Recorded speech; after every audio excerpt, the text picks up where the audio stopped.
This is Bay. Say hi, Bay. Hi, Bay. And today we were talking about Last Sacrifice, which is the last book in the Vampire Academy series. And it made me like weirdly nostalgic to finish it and like sad to finish the series. Yeah, it's like in some ways for me, I get that feeling too, but in other ways, I'm also excited because Bloodlines is next, and a lot of the characters cross over. Even if they're not main characters, they're still like probably about 90% of the cast Yeah. as it currently stands Yeah, is and I'm in excited for that. Bloodlines. And I haven't read Um, Bloodlines at all. Like I had read half of this series, so half of it was new to me, but yeah, I'm you excited you got to, for Bloodlines. and you learned. Well, you didn't learn. You had it reaffirmed how to correctly plot twist Yes. twice. Yes, because I was like, there were two things in this book that I texted you and was like, oh my God. And then I was like, oh my God. Because there are two, there's one like reveal that I That we guess got isn't, pretty. it's not a plot twist, but it's like, it's a reveal. And then there's a plot twist that's like, dun, dun, Yeah, dun, you know? yeah, and the reveal was good because there was nothing at all. Like, okay, like I said to you, there was like maybe like one and a half things, Yeah. maybe, to hint towards it books ago, but there was nothing to even give you any idea that that's who Liz's sibling is. Yeah.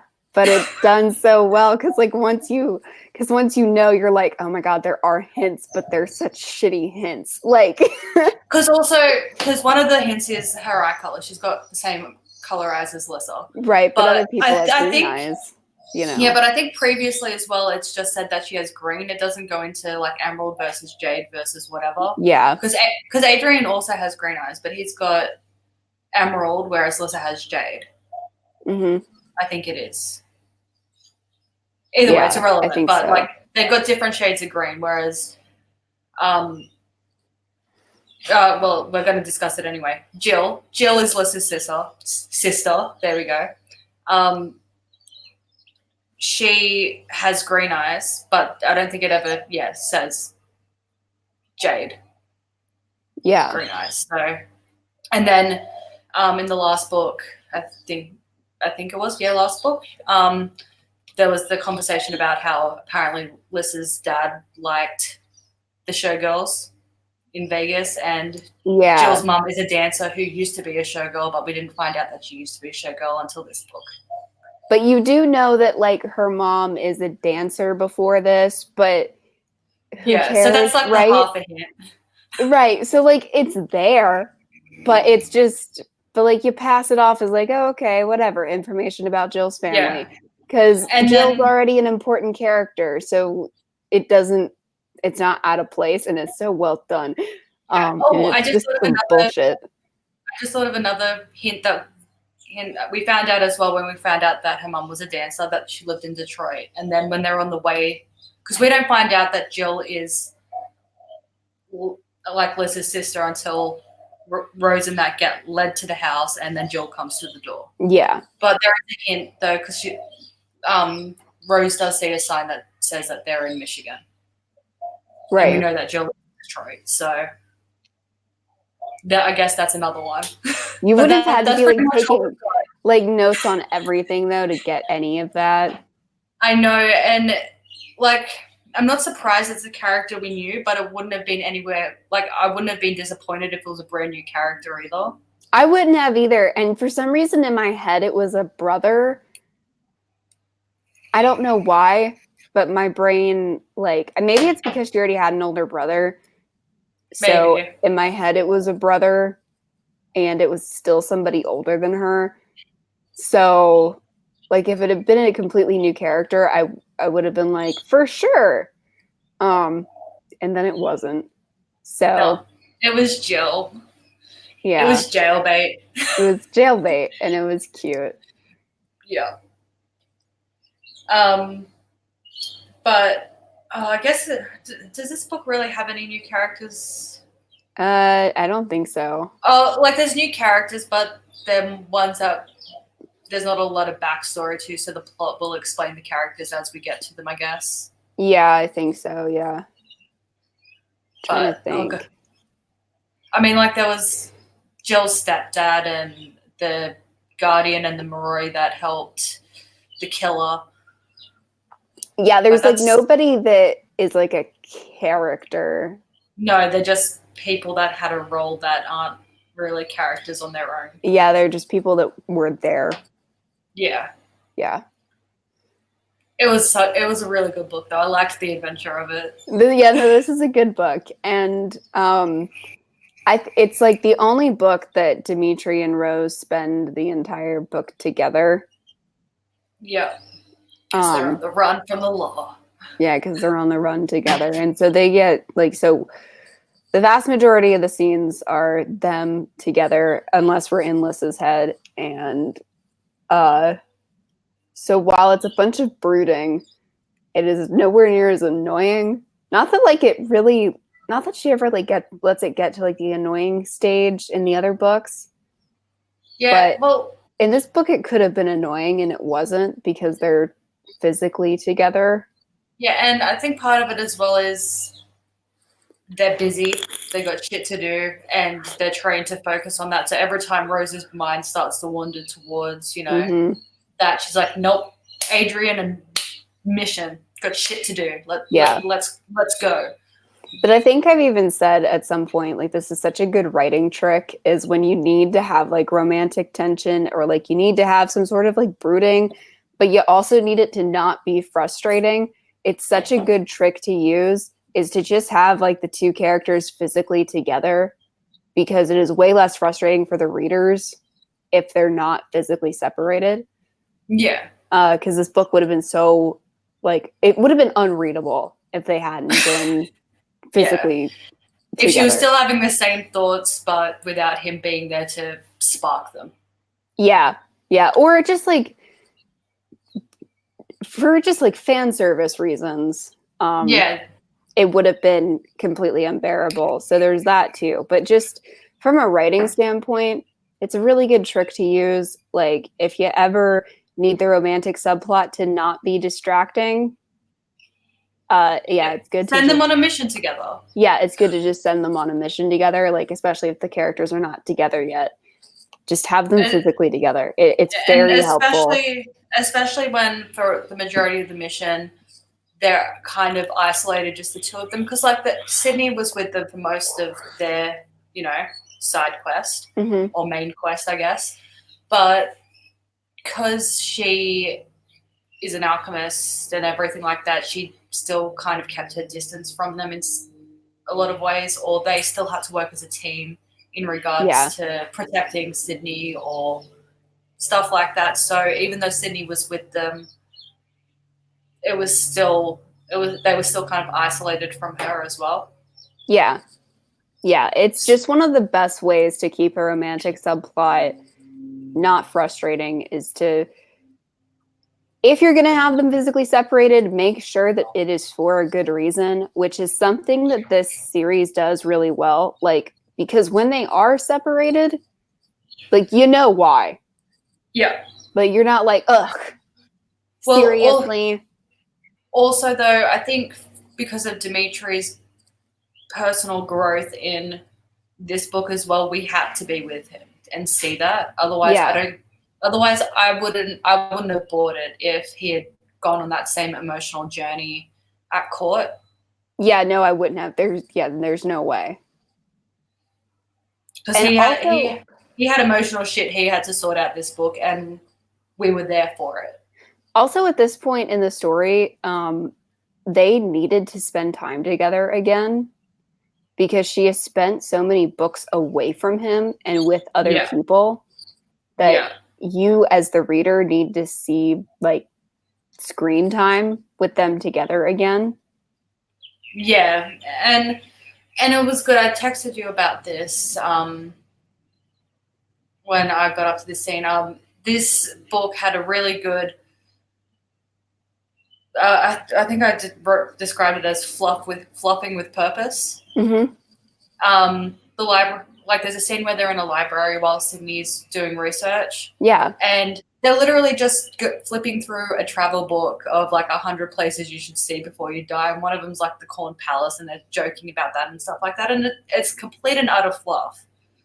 But it's showing that Dimitri isn't necessarily as not into Rose as he had previously stated. Yeah, it's also showing that he's not even like as emotionally detached as he thought he, or as she thought he was, or as even he thought he was. Yeah, because they were just sitting in the library dreaming about going to random places throughout the world together comfortably. Mm-hmm. And I think that was a very important scene for them. Yeah, I think so too. And it was cute. It was cute. But yeah, in the grand scheme of the plot though, again, just utter fluff. Well, yeah, but it also reestablishes their relationship, because this is brought up like by Rose directly, but like Rochelle has to sort of like refocus their relationship from being like a student-teacher relationship to being two adults who are in a relationship. And so she also has to do that in this book. Yeah. And so it also helps to do that. So like you need fluff, PC and Kristen, that is meaningful. Yes, fluff with purpose, because if they do fluff, it's just pointless fluff, because it's a tangent about Project Runway or Suki Stackhouse. Yes. And also, the other thing that I got, like, I was also thinking about this while I was listening to this. The other thing that they don't do effectively, that any good author, or that at least like Addie and I think about while we're writing Blackwoods, or that I'm thinking about while I'm writing any of my other books, is when you have characters in any sort of action scene together, in any sort of mission together, you always need to be thinking about how those like missions or action scenes can be used to change the dynamics of those relationships, or like if they're going to at all. Yeah. Because those are also big moments that you can be using to your advantage. And House of Night wastes almost every single action scene that it has. Like, it doesn't ever use it, you know? Like, when characters are together in an action scene, it never matters. Whereas, like, in Vampire Academy, it does matter that, like, certain characters were there and other characters weren't. And that situation, like that gaggle of characters being in a certain place, actually does carry through to like the rest of the series. Well, and it's just something that House of Night doesn't pay attention to. Yeah, well, like half of the action scenes in this one just reestablish how well Rose and Dimitri work as a team, because they know what each other's going to do before the other one even does it. They trust each other fully in combat, stuff like that. Like they could be mid-argument, and then Wild Strigoi appears and they're like, drop argument, let's go. And they like, it shows that there is still an intense level of trust between them every time there's a fight scene. Yeah, like on an instinctual level, they're just like, oh no, we got this. And quite a few of the action scenes do a lot more than that. But yeah, that's one thing that almost all of them have in common. Any fight scene that has Rose and Dimitri fighting together, they're kind of two halves of a whole. Right. And it's just something that a book like House of Night, it completely wastes those scenes. It does. Because I did get a House of Night flashback in this book, though. Tatiana, come to me. But she did it in a not corny way, which was nice. It was only corny because of House of Night. Oh, there was something in this that I thought was like total House of Night. What was it? I didn't write it down, but I should have. That I thought was a total Palace, was it? That I thought was a total House of Night plot point. Fuck, what was it? Something in this happened almost the exact same way it happened in House of Night, and I don't know what it is. Maybe we'll get to it. Yeah, do you remember? Yeah, maybe once we go through the plot, you'll. Yeah, probably. It'll come to you. But anyway, it's just one of those things that, like, now that I think about it, I think that's one of the reasons why House of Night isn't interesting even when like the action happens, because there's nothing dynamic happening below the action. No. Like there's no growth happening to the characters below the action. Like the characters aren't like discovering things about their relationships to each other, whether or not they fight well together. They're not learning anything about their own fighting styles. Like nothing is happening below the surface. They're not bonding. Like it doesn't matter that a certain character is not there, because they're not going to grow exceptionally close to like this other character because they've had a near-death encounter with this character, but not this character. Like none of that is happening below the surface, which makes House of Night, even when there's stuff going on, so much more boring to read. So like all those little details matter. Yeah, well, again, like a big thing with this as well is like, okay, like we'll compare House of, like continuing with that. Like Stevie Ray and Zoe were supposed to be kind of like our Rose and Lissa. Yeah. Or even now, Zoe and Aphrodite. Whichever, insert whatever blonde House of Night character you want there. Yeah. You know, we're not getting a lot of growth. Or even Zoe doesn't really get a lot of growth. She got one bit of growth, and that's where she was like, no, I deserve to be punished for killing 2 people. This time. Not last time I did it, but this time, yes. But this time, that's pretty absolutely. Much. And when she was that's like, what it was. That's what it was. It's when Rose kills Victor Dashkov, and she feels really guilty about it. I was like, did House of Night steal this? Possibly. But that's it, though, as well. I believe it's so much more from Rose, though.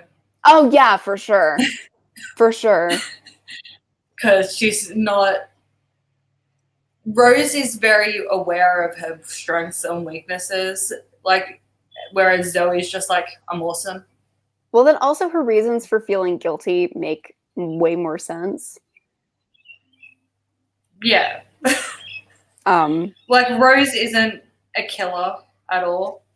Right. You know? And she's also like, I didn't have to kill him. She's like, I hated him, but like, I had him incapacitated. What the fuck, man? You know? Yeah. But yeah, like you were saying, rage. Yeah, but like you were saying with like Zoe, you know, over 12 books, we don't get an ounce of growth from her. And whereas like in the first 12 pages of Vampire Academy, we get some growth from Rose. Yeah. Like, and it's just like amazing because like part of why we did it this way was because we wanted to compare Vampire Academy to House of Night. And it's just got how different they are with the writing. And like we talked about last time with House of Night, so many of those things could be fixed with such subtle changes. It's not even funny. Yeah. But they're just not. But they're just not. So they're just bad. Yeah. That was the point I was getting to, though, as well. Like, with Stevie Ray and Aphrodite and stuff like that, we don't see a lot of growth with them either. Mm-hmm. Whereas Lissa, as the B character. Oh, yeah. She, in the first book, she was this fragile little thing that was in a bubble, inside of a bubble, inside of another bubble. Like, she was just so protected and sheltered and pretty weak. She was a pretty weak person. Oh, yeah, for sure. By the end of this book, like, and we've seen it gradually changing from the time Rose left her to, like, and then in the last book as well. But this one, she really just proves to herself, like, there's multiple times in it where she's like, I'm not strong enough to do this, but I have to try. And she proves to herself that she can. She is strong enough. Yeah. And by the end, she's a strong and relatively independent. Oh, God, this sounds so cliche. She's a strong, independent woman by the end. But she's somebody who needed to actually prove that she could be a strong and independent woman. Like, yep. And Rose wasn't there. Needed that. And Rose needed to see it. Yeah. Because now Rose can trust Lissa. Yeah, and not be weak.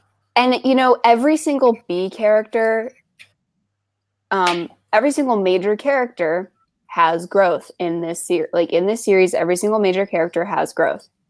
All of Yep. them.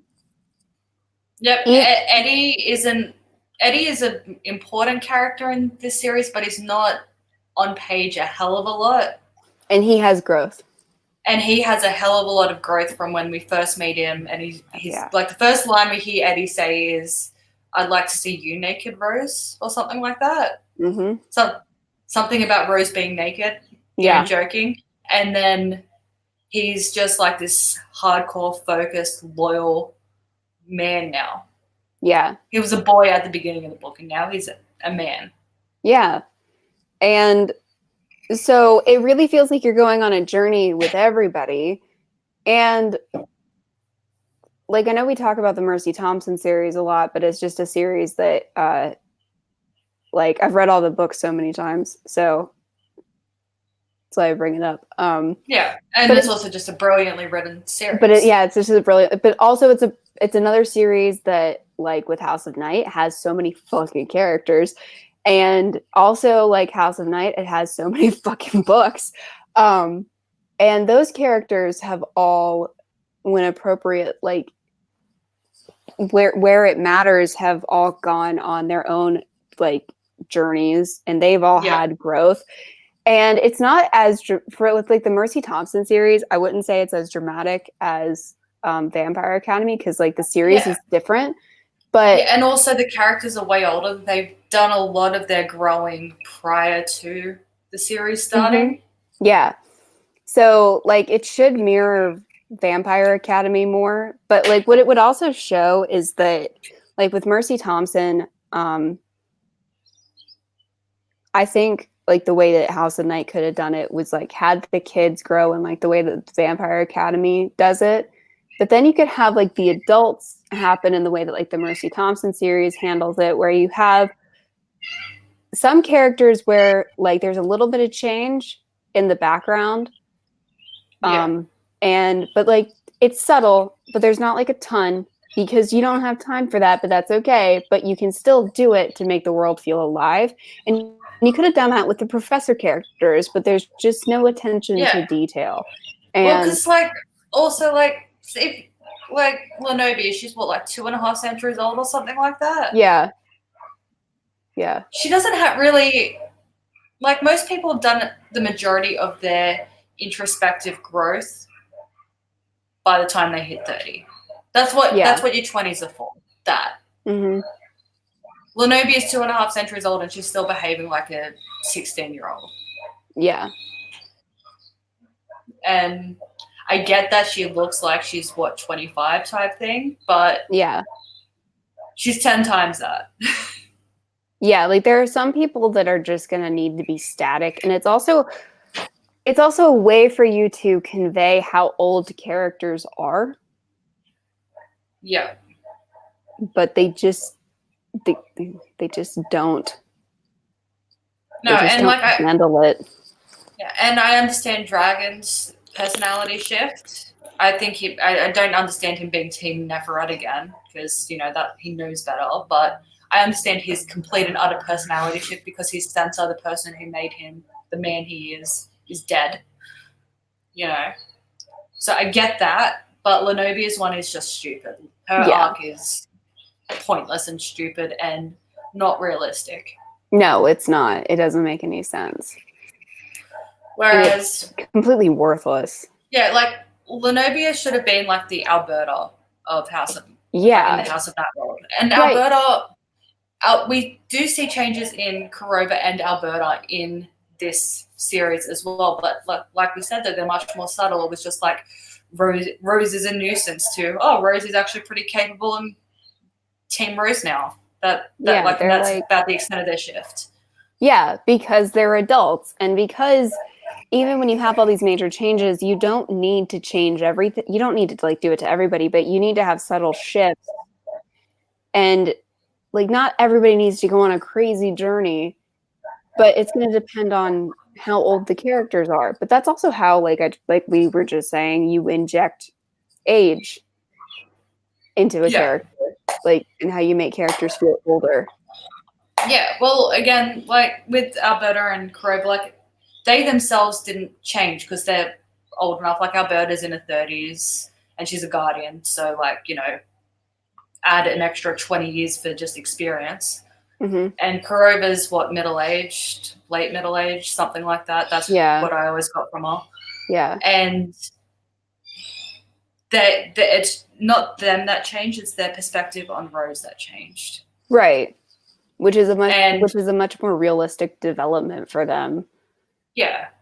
Than some, like, and like in order to have Dimitri have some sort of like earth-shattering growth arc, he had to die and undie. Because he's an adult. Yes. He's in his mid-20s. Yeah. So it takes a lot more. Yeah. And but even her mother's growth has, because her mother would be in her mid-30s. Yeah. From the sounds of it. Or late 30s, mid-late, about 36, 37, I think. Yeah. Because she was pretty young when she had Rose. But, like, the character, when we first met Janine Hathaway, she was this, and part of this was because we were in Rose's head. But she was, like, just this factual, cold woman. And then, like, there were just little bits of, like, I want to reach out, but I can't, but I want to, but I can't. And now she doesn't even hesitate anymore. And that's because her and Rose had a massive argument where they just got it all out. Right. And so her growth is more about, like, connecting with her daughter, but it's not like a massive personality shift, which again. Yeah. And she's still the same woman. She just doesn't have she has a relationship with her daughter now. Yeah. So it makes sense. Yeah. As you get older, your growth is more about relationships as opposed to yourself. Exactly. Which again, it's just one of those things, like, when you compare House of Night to literally anything else, it's like they don't do anything. Like, they just the things they do well are accidents. Yes, and they're not things that you're supposed to like. All the things that they do well are things that you're supposed to hate. Yeah, like Aphrodite is not meant to be the reader's spirit animal, and yet she is. Yeah, and like, that's the real big issue with it, and nothing's done well at all. No. They don't even, like, this book has proven that you can do a come to me and have it not be, like, this awkward, cringy.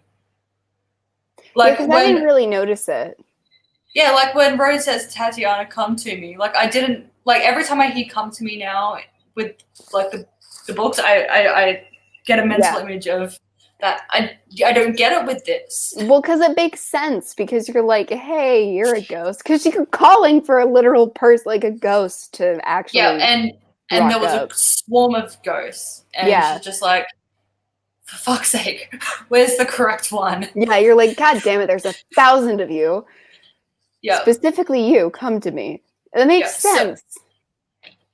So we've got 2 continuity errors in this book as well, while we're speaking of ghosts, because the ghost is one of them. Yeah. But again, the continuity errors in this series aren't like, oh my God, this is so frustrating. It's just like, she forgot that rule. Oh well, moving on. Because we discussed this in the last one. The reason Mason could only appear to Rose at particular times in the 3rd book was because of the wards. Mm-hmm. Ghosts can't get through wards, whereas in this book she describes it as the wards just help her mental defenses stay up. Right. Which isn't how it works. The law from the other book. But you know what? I can live with it. It helped her. Like, because also, even if she hadn't spoken to Tatiana in this book, it still wouldn't have changed the plot. Also, all she would have had to do was, like, something, like, she would have just had to speak to her at, like, a different point. Yeah. And it wouldn't have changed anything. Like, it doesn't matter. Yeah, and then the other continuity error in this book was in the first book, it says that before Victor was diagnosed as being sick, he was the front runner to be named as. Oh, sorry, he wasn't.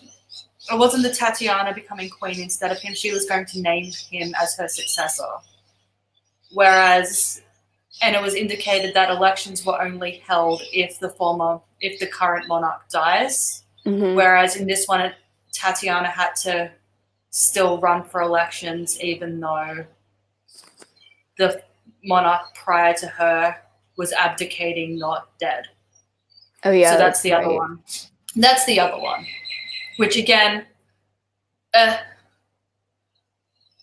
it's kind of just like, It doesn't matter. no. Like, yeah, like the continuity errors in this are just like very minor and they don't really change the plot. Yeah. At all. So it's kind of, whereas in House of Night, a lot of the continuity errors like the one effects. the one time we were talking about like the bus and like whether or not they were starting their own House of Night and shit, that was like so many continuity errors in the same fucking book, and it was every fucking chapter.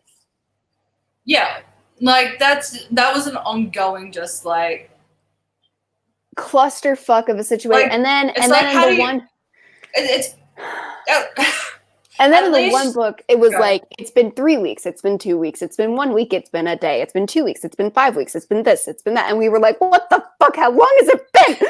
Like, yeah, at least with these ones, right? Like, it's been a few books since the previously established law is now slightly altered. But B, the slight alteration doesn't have a negative impact on the plot, and it doesn't really confuse the reader. and it doesn't mean like, yeah, it doesn't change the plot at all, really, because the plot would have happened the same way no matter what. Yeah. Yeah, they're just like things that are just like, oh, well, that's slightly different. Moving on. Yeah. And that's it. Whereas, yeah, like we're starting our own one. No, we're going to start our own school. No, we're just going to live there. No, we're going to become an independent nation with me as their queen. Oh, we're thinking about starting a new school. All in the span of 5 chapters. Same book. In the same fucking book. It was wild. It was so wild. I was just like, how did you not notice? Yeah, it'd be bad enough if it was like, a different story each book, but it was a different story each chapter. Yeah, that's what was so fucking crazy. And then, like I said, like the one book where it sounded like we were all arguing about what day, what year is it, right? But I was like, no, guys, calm down. This is not our fault. You see, what happened is not that we're wrong. It's they said it was about a fortnight, then about a week. Yeah, God knows how long. It's that they changed it. It's that we're all correct. It's that they said all of the above in the book. So we're in a time warp, okay? Yeah, no one's wrong. We're just in a time warp in this book, and it's fucking crazy because they're like, it's been about a week, it's been about 2 weeks, and it's like, holy shit. Yes. It has been an undisclosed period of time that is less than a month, and that's about all we could narrow it down to. Yeah, and it was really fucking frustrating because we were, because we've been trying to keep up with the fucking timeline. Yeah.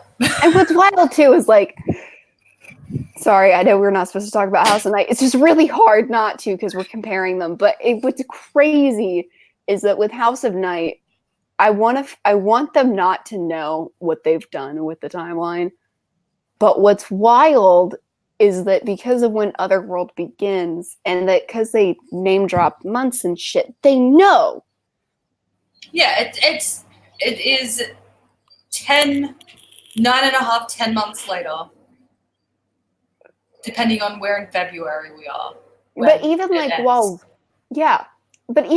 writing the books for like 7 years, they knew it had only been like 3 months.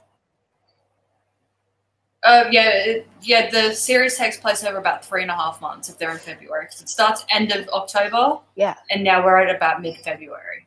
And they knew that. Whereas with this, right, like House of Night, in terms of like life-changing events, a hell of a lot happens, right? In 3 months. Which, Whereas, you know what, could be cool. Like, it could be dope as far as like what you do with your characters and everything. Like, that could be cool. yeah. Whereas Vampire Academy has still a lot of life-changing things happen, but not to the same, like definitely not as many major events, but still a lot. But it happens in a bit over a year because they get back at the beginning of the school year, and now we're at about midsummer. Yeah. So it's been just, so it's been just under a year. Mm-hmm. But this, even though it's a lot of stuff to happen in a year, it's a hell of a lot of stuff to happen in a year. But that's the way also urban fantasy goes. A lot of stuff happens in a year. Yeah. But it's realistic, and there's lulls and there's peaks and like there's gaps. I think this is the only one that doesn't have any time gap between books. Yeah, I think so too. At most, it's got like a day. Yeah. But you believe it. Because again, like the last book took place from the time Dimitri got, brought back to life to when Rose has her hearing. That's about 2.5 weeks. Mm-hmm. And whereas in House of Night, that would have been 2.5 hours. Yeah. Yeah, for sure. So, like with all the same shit happening in between. Yeah, but like they'll just like, like we don't need to tell you every minute of every day. Like, days passed and then some shit happened again. It's like, oh, okay, I believe that. Yeah. I believe that there was not something epic happening every second of every day. Because, that's not how life works, even in war. Yeah. So, take note. With the 40-minute people preface out of the way, you want to get into the plot? Yes. Well, I guess actually that's a good segue because we just spoke about the time jump. So at most it's been a day since a year, and maybe 2.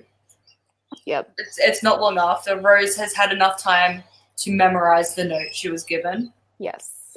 By Ambrose, that was written by Tatiana. And I think most of the first chapter is previously on Vampire Academy stuff. Yeah. Which is nice. At least I did the majority of it at the beginning of the book. It wasn't scattered the whole way through. Yeah, she's not obnoxious about how she does her previously on the Vampire Academy. Yeah, she either does like a introduction of, hi, I'm Rose Hathaway, and I'm a this, and this is my best friend, and blah, or it's written into the first chapter. Yeah, like it's not. Which is nice. Yeah. So that's pretty much the majority of the first chapter, and then she's just like, I'm going to speak to Tatiana now. So then she lowers her mental defenses and gets her ghost to come and say howdy, and she's like, did you write this note? Is it true? And the ghost kind of just does a nod, and she's like, cool, thanks, bye, and bye. Yep. And then Abe comes to visit, and he's like, they're moving your trial up. And she's like, that's great news. He's like, actually, no, it's not, because it's going to be as soon as the funeral is over. And she's like, oh, shit. And if you're found guilty, which you likely will be, you'll be executed immediately after. And she's like you just said, well, shit. Yeah. And he's like, have a book, bye. I guess I don't actually know the plot to that, but it's about someone being wrongfully accused. I'm assuming there must be some sort of prison break in there. Yeah, I'm guessing there's some sort of symbolism. Yeah, because I think Abe is like trying to tell her that they're going to break her out of prison. Without telling her. Yeah. And then she wants to go, she pops into Lys's head at some point. Oh, I think in the first chapter she popped into Lys's head and she was trying on dresses. And Lyssa, the whore that she is going to wear short sleeves. for the funeral procession instead of long ones because it is midsummer. And how dare she? Yeah, and she has to wear velvet, so she's drawing the lines at long sleeves. The horror. Yep. Well, one thing that I did find amusing though is she's like, I'm wearing short sleeves because it's summer, but I'm gonna wear my hair down instead of up, which is also proper. If it's hot, you wear your hair up, especially when it's as long and thick as Liz's. But what can you do? Because then after not too long after Abe leaves as well, she tries to get back into Liz's head, but Liza is blocking her. Yeah, and she's like, bitch, what the fuck? Yeah, and she's blocking her all day, and it's driving Rose crazy. Yeah, because Rose is also like, I didn't know she could fucking do that. Yep, she's like, this is bullshit. Where are my rules? Yeah. Rules are important, Lisa, and you're breaking them. Yep. And also for Rose, being locked up is like the worst kind of mental torture. Like there's some people that you could put in a cell and they'd be like, excellent, I get some alone time. Yep. Rose is the opposite. So going into Liz's head is pretty much her only form of sanity. Yeah, I think honestly, if you put me in a cell, I'd be like, really? Nobody's gonna talk to me. I'd go through waves. Yeah, I'd go through waves. I'd be like, I want out, and then I'd be like, but nobody's talking to me. Yeah, it's such a long time. I'd be pretty chill, especially if, like, A brought me a book to entertain myself with as well. I'd be like, sweet. But then as soon as I got a visitor, I'd be like, happy puppy with a wagging tail. Yeah, right. I'd be like, nobody's talking to me. And then somebody comes to talk to me, I'd be like, all right, cool, I'm ready to get out now. And then they'd leave, and I'd be like, well, that sucks. Back to book, I guess. Yeah, like, I don't know. I think I'd be aight. Yeah. Because Rose was even saying as well in the first chapter, she'd prefer if she was in, like, a stereotypical, like, underground, like, water dripping from the ceiling stone dungeon with rats, because at least then she'd have something to entertain her, whereas this is kind of like, I get the way I picture it in my head, it's like the walls are so white that they kind of glow from the light, and everything is stainless steel and white cement, like white painted cement, and it's all just very clean. So there's nothing that she can't even count bricks because there's no bricks for her to count. Yeah. So yeah, no, she's just been driven insane while she's in there. And now Lisa, the bitch, is blocking her out of her head, and Rosie's cross. Yeah. And confused. Because honestly, like, if you're going to be locked up and you don't want to be, being able to jump into somebody else's head is like the best power to be able to have. Yeah. Because it's like, oh, well, if I'm going to be stuck in here, I can at least pretend I'm not. Yeah. And then, so that's pretty much that whole scene. She's just like, no, I checked in periodically, still couldn't get in. Read the book a bit. It was exactly what I thought it was, wrongfully accused. Then I went to sleep. And then I woke up, and Lisa was letting me back in. And Lisa was pretty much just getting ready for the funeral. Adrian's mother is like, where's Adrian? And she's like, oh, he's off drunk with partying with some chicks. And Rose is just like, well, that's rude. Yeah, Rose is like, what? How absolutely dare he? Mm-hmm. And then the funeral procession happens, and Lisa is apparently really anxious and tense about how quickly they're walking. Yep. And Rose is really confused until statues explode. And I also just like the way that it was written as well, because like Lisa was looking at the statues, and like through Rose's perspective through Lisa's eyes was just like, they're actually kind of nice, and they look great type thing. So you can imagine my surprise when they exploded. It was written great. Like, I love it. It was really funny. I love, like, because especially like because it also fits with Rose's personality, but like just the one-liners of how each chapter ends. Yeah, so Because you can imagine. a lot of them yes. are written like that. Yeah. So you can imagine my surprise when they exploded. It was actually really funny.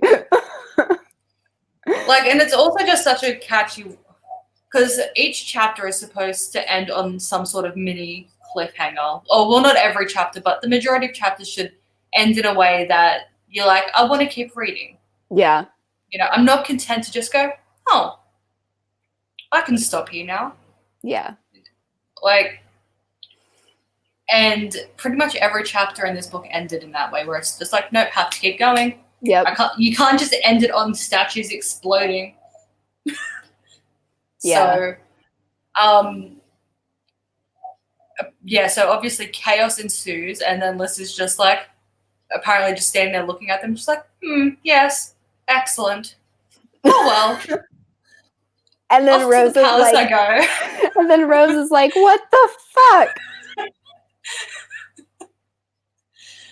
Why doesn't Lissa care? Yeah, apparently all Liz is concerned about is, no one was hurt. Excellent. Yeah, and Moving so on. Rose is like, well, I'm glad nobody was hurt too, Lissa. But also, WTF? why aren't you upset?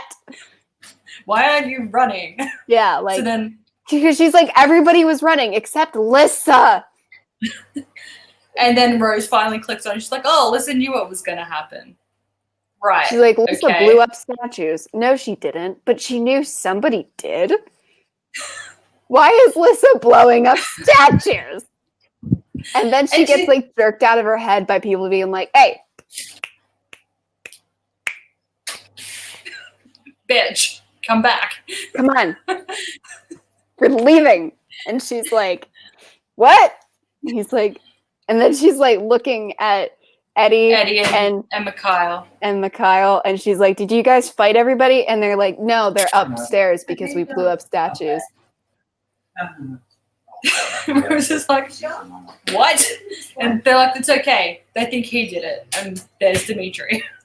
And he's like, and she's like, what the fuck?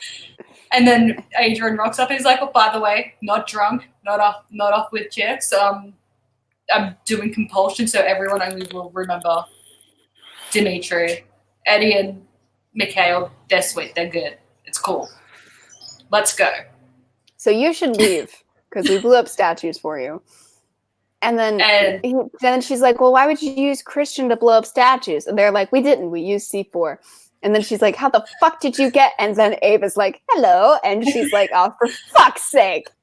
By this stage as well, they're like approaching the parking lot thing, I guess. Yeah. I think Abe doesn't appear until after she fights Meredith, though.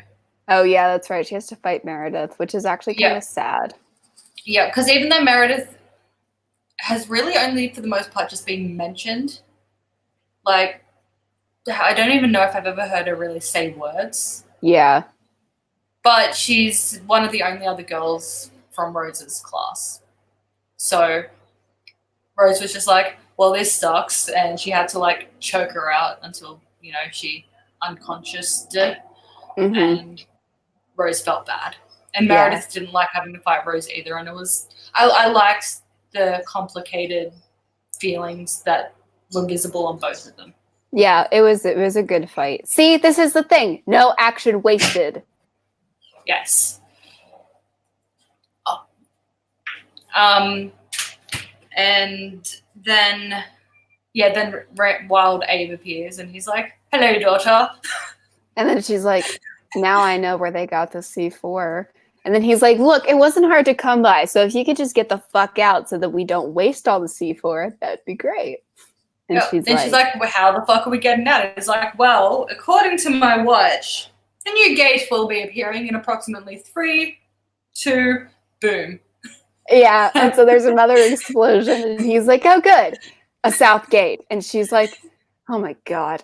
And one thing I did like as well is their first, like, all of their escape cars and vehicles have been Hondas because they get into a Honda Civic at court Yeah. or some other, maybe the Civic is the one that they steal. I don't know. They get into a Honda Accord, then they get into another Honda when they have to change cars. Yeah. Until they get to their third car, which is also a Honda, and Rose is just like, is this Escape being sponsored by Honda? And I'm like, is the book sponsored by Honda? Because if it is, you know what though? That would actually be a really clever way that of getting is product great. placement No, in. I was thinking that when I was listening to it, I was like, if that is, I was like, I don't know if like brands do sponsorships for books, but if so, because they hang a lantern on the fact that Honda is making an appearance as well, so it's not like, like the reader's not just like, oh, here we go, another Honda. Like Rose is actually like, no, what the fuck? It's another Honda. I'm like, that is the best way to inject. Like, is this Escape being sponsored by Honda? Like, what the fuck? So I was amused by that. But the reasoning for it though is actually pretty smart as well. They were like, all three cars that they used are very common cars. Yeah, it makes sense. Yeah, and they're like, this is why. They're sturdy, they're reliable, and they're common. But also sturdy and reliable is another great way to toss in a sponsorship. I was like, if this is a sponsored Honda thing, like if this is product placement, that's fucking like A+ Honda product placement. I'm not gonna, like, that is amazing. You did such a good job. And if they didn't sponsor it in advance, I think they owe her a check anyway. They do, because I don't want a Honda, but it made me think about it. I had a Honda until someone ran up the arse of it, and now it's written off. And now I'm sad. Yeah, that's sad. Because it was all reliable. It was beige, but it didn't show dirt, I guess. It was a good scene. Yeah, and then, so they're getting in the car, and then she's like, all right. And then Dimitri's like, yeah, let's go. And she's like, no, not with you. I don't want to go places with you. Just give me the keys. He's like, they already think I did it. Let's go. And then they're like, stop. And then they're like, all right, just stop arguing. Just yeet into the car. Just fuck off. Sort your shit out later, okay? Okay. And then so she does, so that we can spend the entire book with Dimitri. Yes. And they're driving, and they pick up a tail sooner than expected.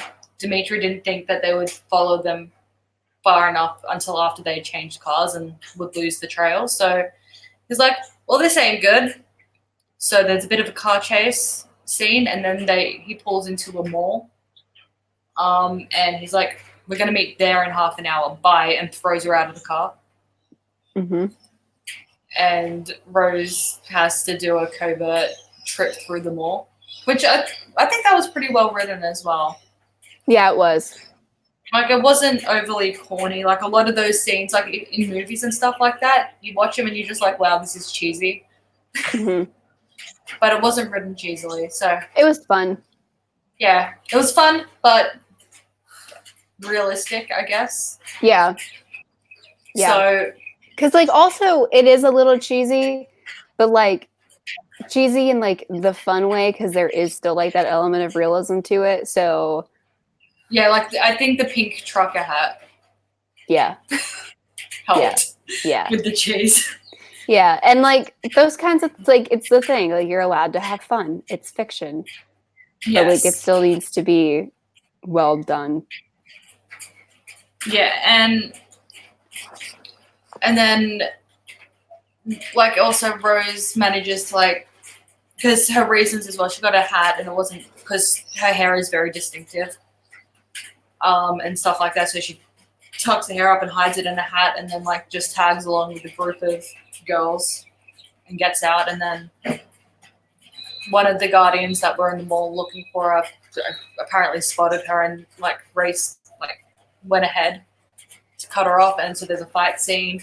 And I just love as well, like, apparently, like, because they accidentally set off a car alarm, and then they're fighting around the car trying to avoid it, and then Rosie's just like, well, it can't get any louder, right? And just jumps over the car. And I like that, how, like, because instinctually it's still like, no, avoid the car. And then she's But just like, also, wait. it can't get any louder. So let's go, I guess. Yeah. And then she goes to the movie theater. Dimitri rocks up in another Honda that he has hotwired. And I really like this bit as well. She's just like, aren't you going to ask if I'm okay? He's like, well, you're here. And she's like, yeah, but like, look at me. He's like, yeah, you had a fight. But you're here. So I imagine that you took care of it. So what else is there to discuss? And Rose is like, well, nothing, but it would have been nice to have been asked, okay? Yeah, it made me kind of sad. I was like, this is sad. Yeah, but which it's supposed to make you sad, but yeah, and then so they get away, and Rosie's just like, so where are we going? And he's like, you'll see when we get there. And she's like, but where are we going? And he's like, you'll see when we get there. I'm not going to tell you because if you know in advance, you're going to run. And if I don't tell you, you are the cat, and our destination is curiosity, and you are going to follow it. and You're going she's to come like, with me. go fuck yourself. And yeah, because she doesn't run till later, right? Yeah, until after they get to where they're going. Okay, yeah. And then he pulls into a McDonald's and she's like, food break? And he's like, no, right change break. And so they get there and Sydney's there with another Honda. With another Honda. Cue sponsorship statement. Yep. And Sydney, being the amazing person that she is, got them food. Yes, she did. So Rosie's pleased. Yes, so she's happy about that. Yeah. And then she's like, where are we going? And they're both like, no.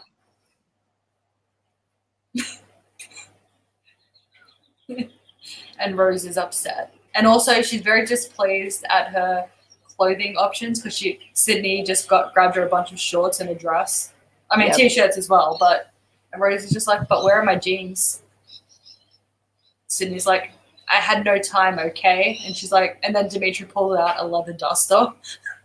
And she's like, you got him a duster and you couldn't get me some fucking jeans, bitch. And she's like, what? Abe said the duster was essential. And she's real miffed about it. And I would be too. I'm not gonna I kind of like though that Abe's just like, Dimitri needs to be back on his game. Get him his duster, damn it. Like it's a key component to his confidence.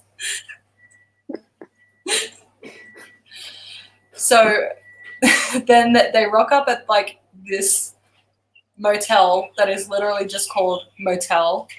That's down the street from a diner called Diner. And she's like, I bet you the town's called Town. This is fucking bullshit. And so yeah, then they go and get 2 rooms. Sydney has her own room, and she's just like, and Rose is like, wait, are you and me and Dimitri sharing a room? And Sydney's just like, all the better to defend yourself. Good night. And so then they go in the room, and Rose is like, okay, so what's the plan? And he's like, now we wait. And she's like, for what? He's like, for you to get for Lissa and everyone to clear your name. And she's like, so we're just gonna sit here. Yeah. And he's like, yeah. Dimitri, and she's like, no. and he's like, yes. She's like, she's no, like, yes, no. no, yes. Yeah. And then the no yes becomes, punch, punch. Like, no, yes, and then kiss. Yeah, she just kisses him. And he's like, what the fuck? And she's like, excellent. Neither the groin and bolts. Yeah. So now she runs. Yeah, and she runs past the clerk, and she's like, some guy's chasing me. Run! And just bolts. And she bolts through the woods, and I think she checks back in with Lissa because she finds a sneaky hiding place. Mm-hmm. And I can't remember what Lissa's doing at this point in time. Oh, Lissa's being questioned. Yes. It's like, where is Rose Hathaway? And she's like, I don't know, but I guess she killed the queen because she ran. Yeah. My bad. Guess she wasn't innocent after all. Yeah. Poor Lissa. Yep, and Christian is with her because he insisted on being present while Lissa was being questioned, and then Tasha. Oh, previously, I think when they were in the car, there was or maybe it was the beginning of the scene, either or. There's a conversation before they go into the interrogation room, and Tasha's just like, why didn't anybody tell me about the breakout plan, this and that, whatever. That's important because, and I honestly, do we want to just do the plot twist now, or? Yeah, let's just do it, because it's going to be easier to talk about the book if we just do it. Yeah. Tasha killed the queen.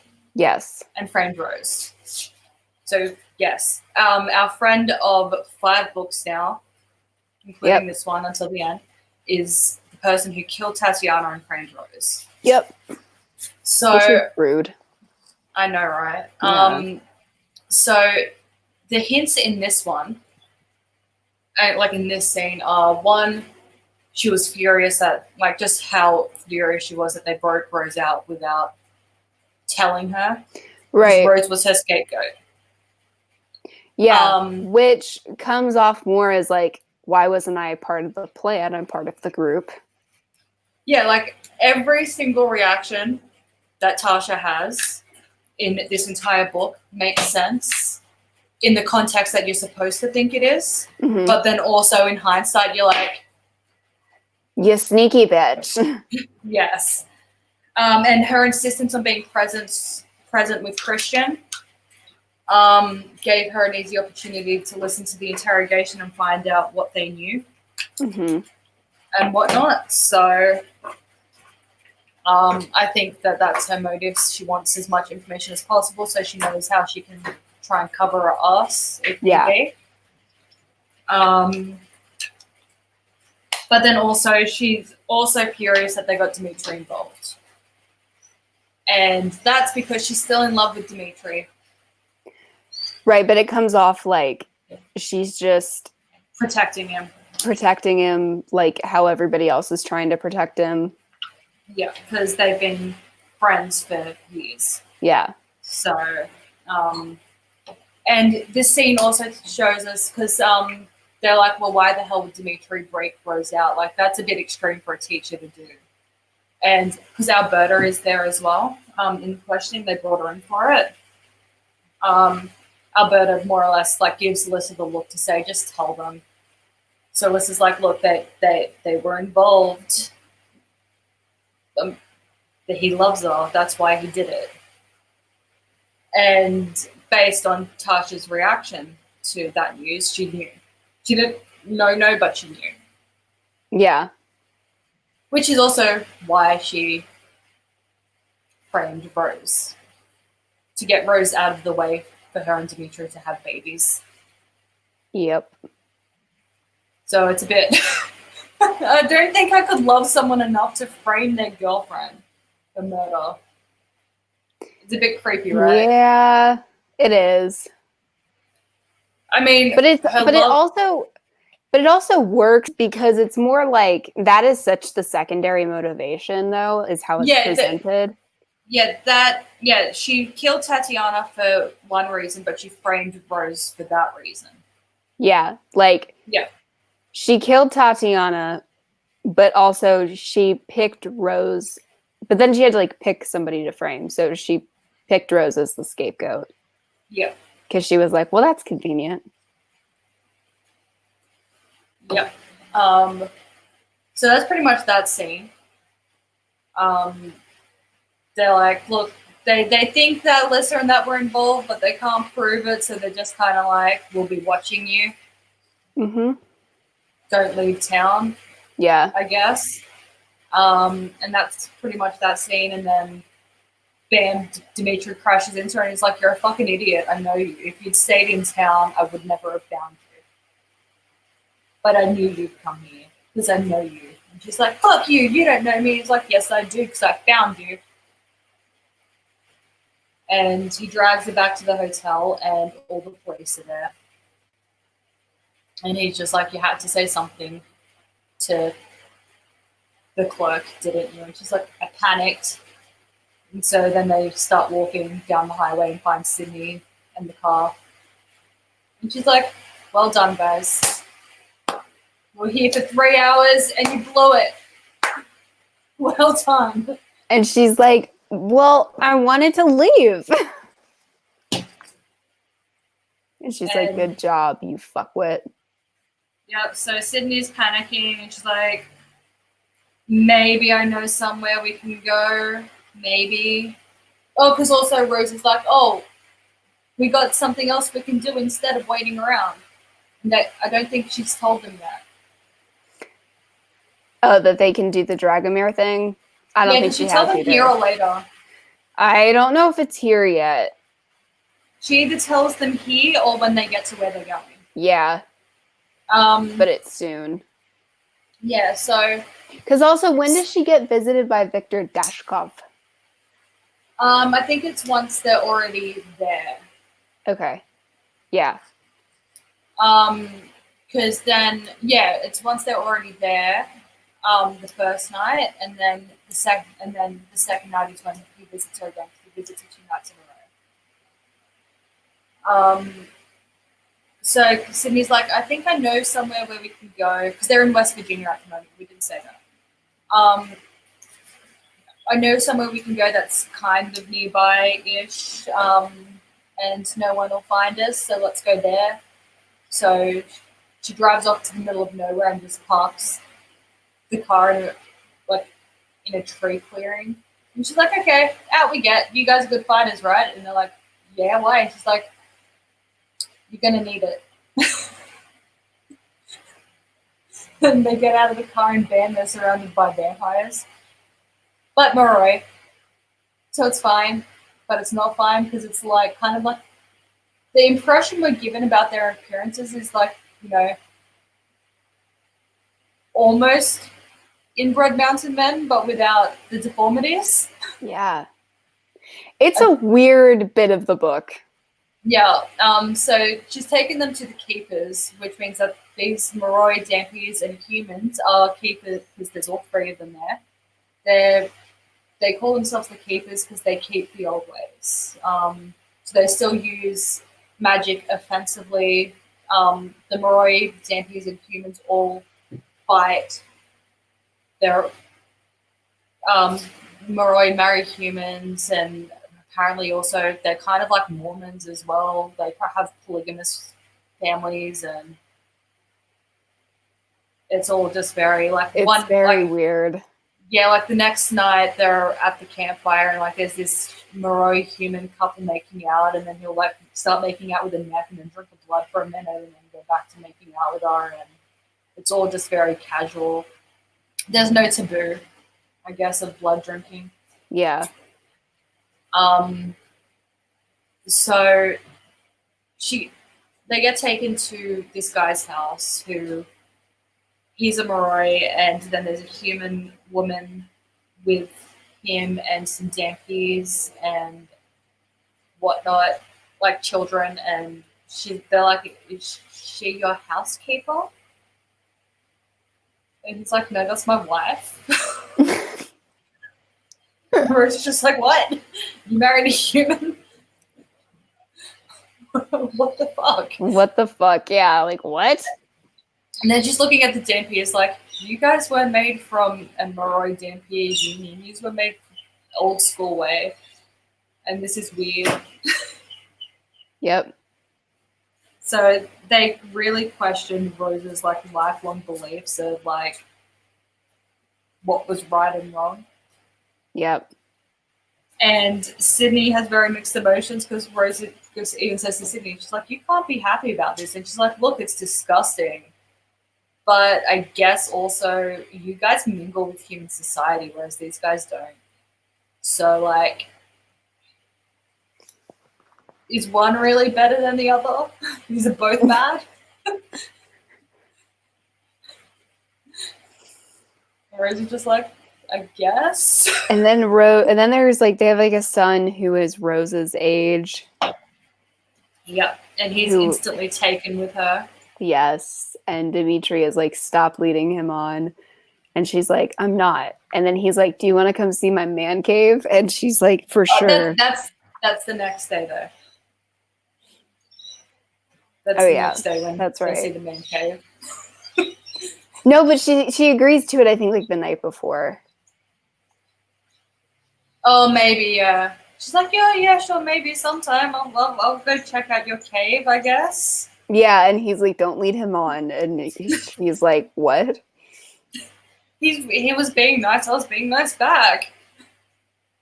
And Sydney's just like, look at yourself, Rose. You're the hottest thing that's come through here. Rose is like, what about you? And she's like, I'm an alchemist. They don't like me. Because apparently also the reason why like Sydney knew where these people were is the alchemists take them supplies every couple of months. Yeah. I guess to make sure that they don't re-enter human society, especially because they don't have the same taboos as, you know, normal Moroi culture has. Mm-hmm. So they're like, nope, let's just keep them well fed and well stocked so they don't ever feel the need to. So they don't ever leave their stupid mountain town. Yep. Which is fair.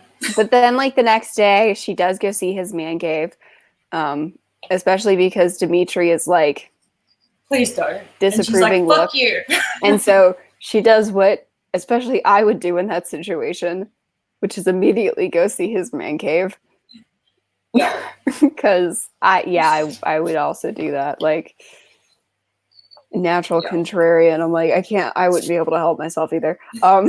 So she goes, and then he proposes to her. Yep.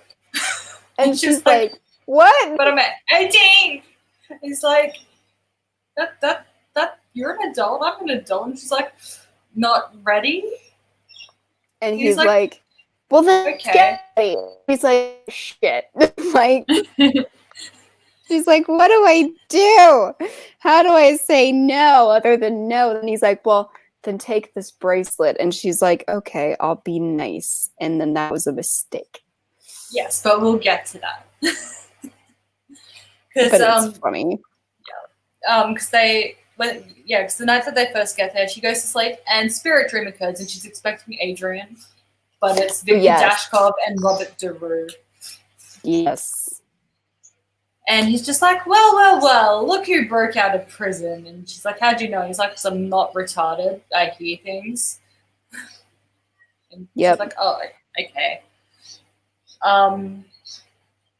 And so does the thing about Lissa happen in this dream or the next one? Oh, this one. It happens in this one. I think so. Yeah, because then she talks with Adrian about the fallout the next night. Victor's like, you need more time. Everything is going on right now, and as soon as as soon as she's buried, which will be, today, I guess, the elections will start. And as soon as they're over, there will be no distractions from, hunting you down. So we need to prolong the election process for as long as possible. So Vasilisa should run for the crown.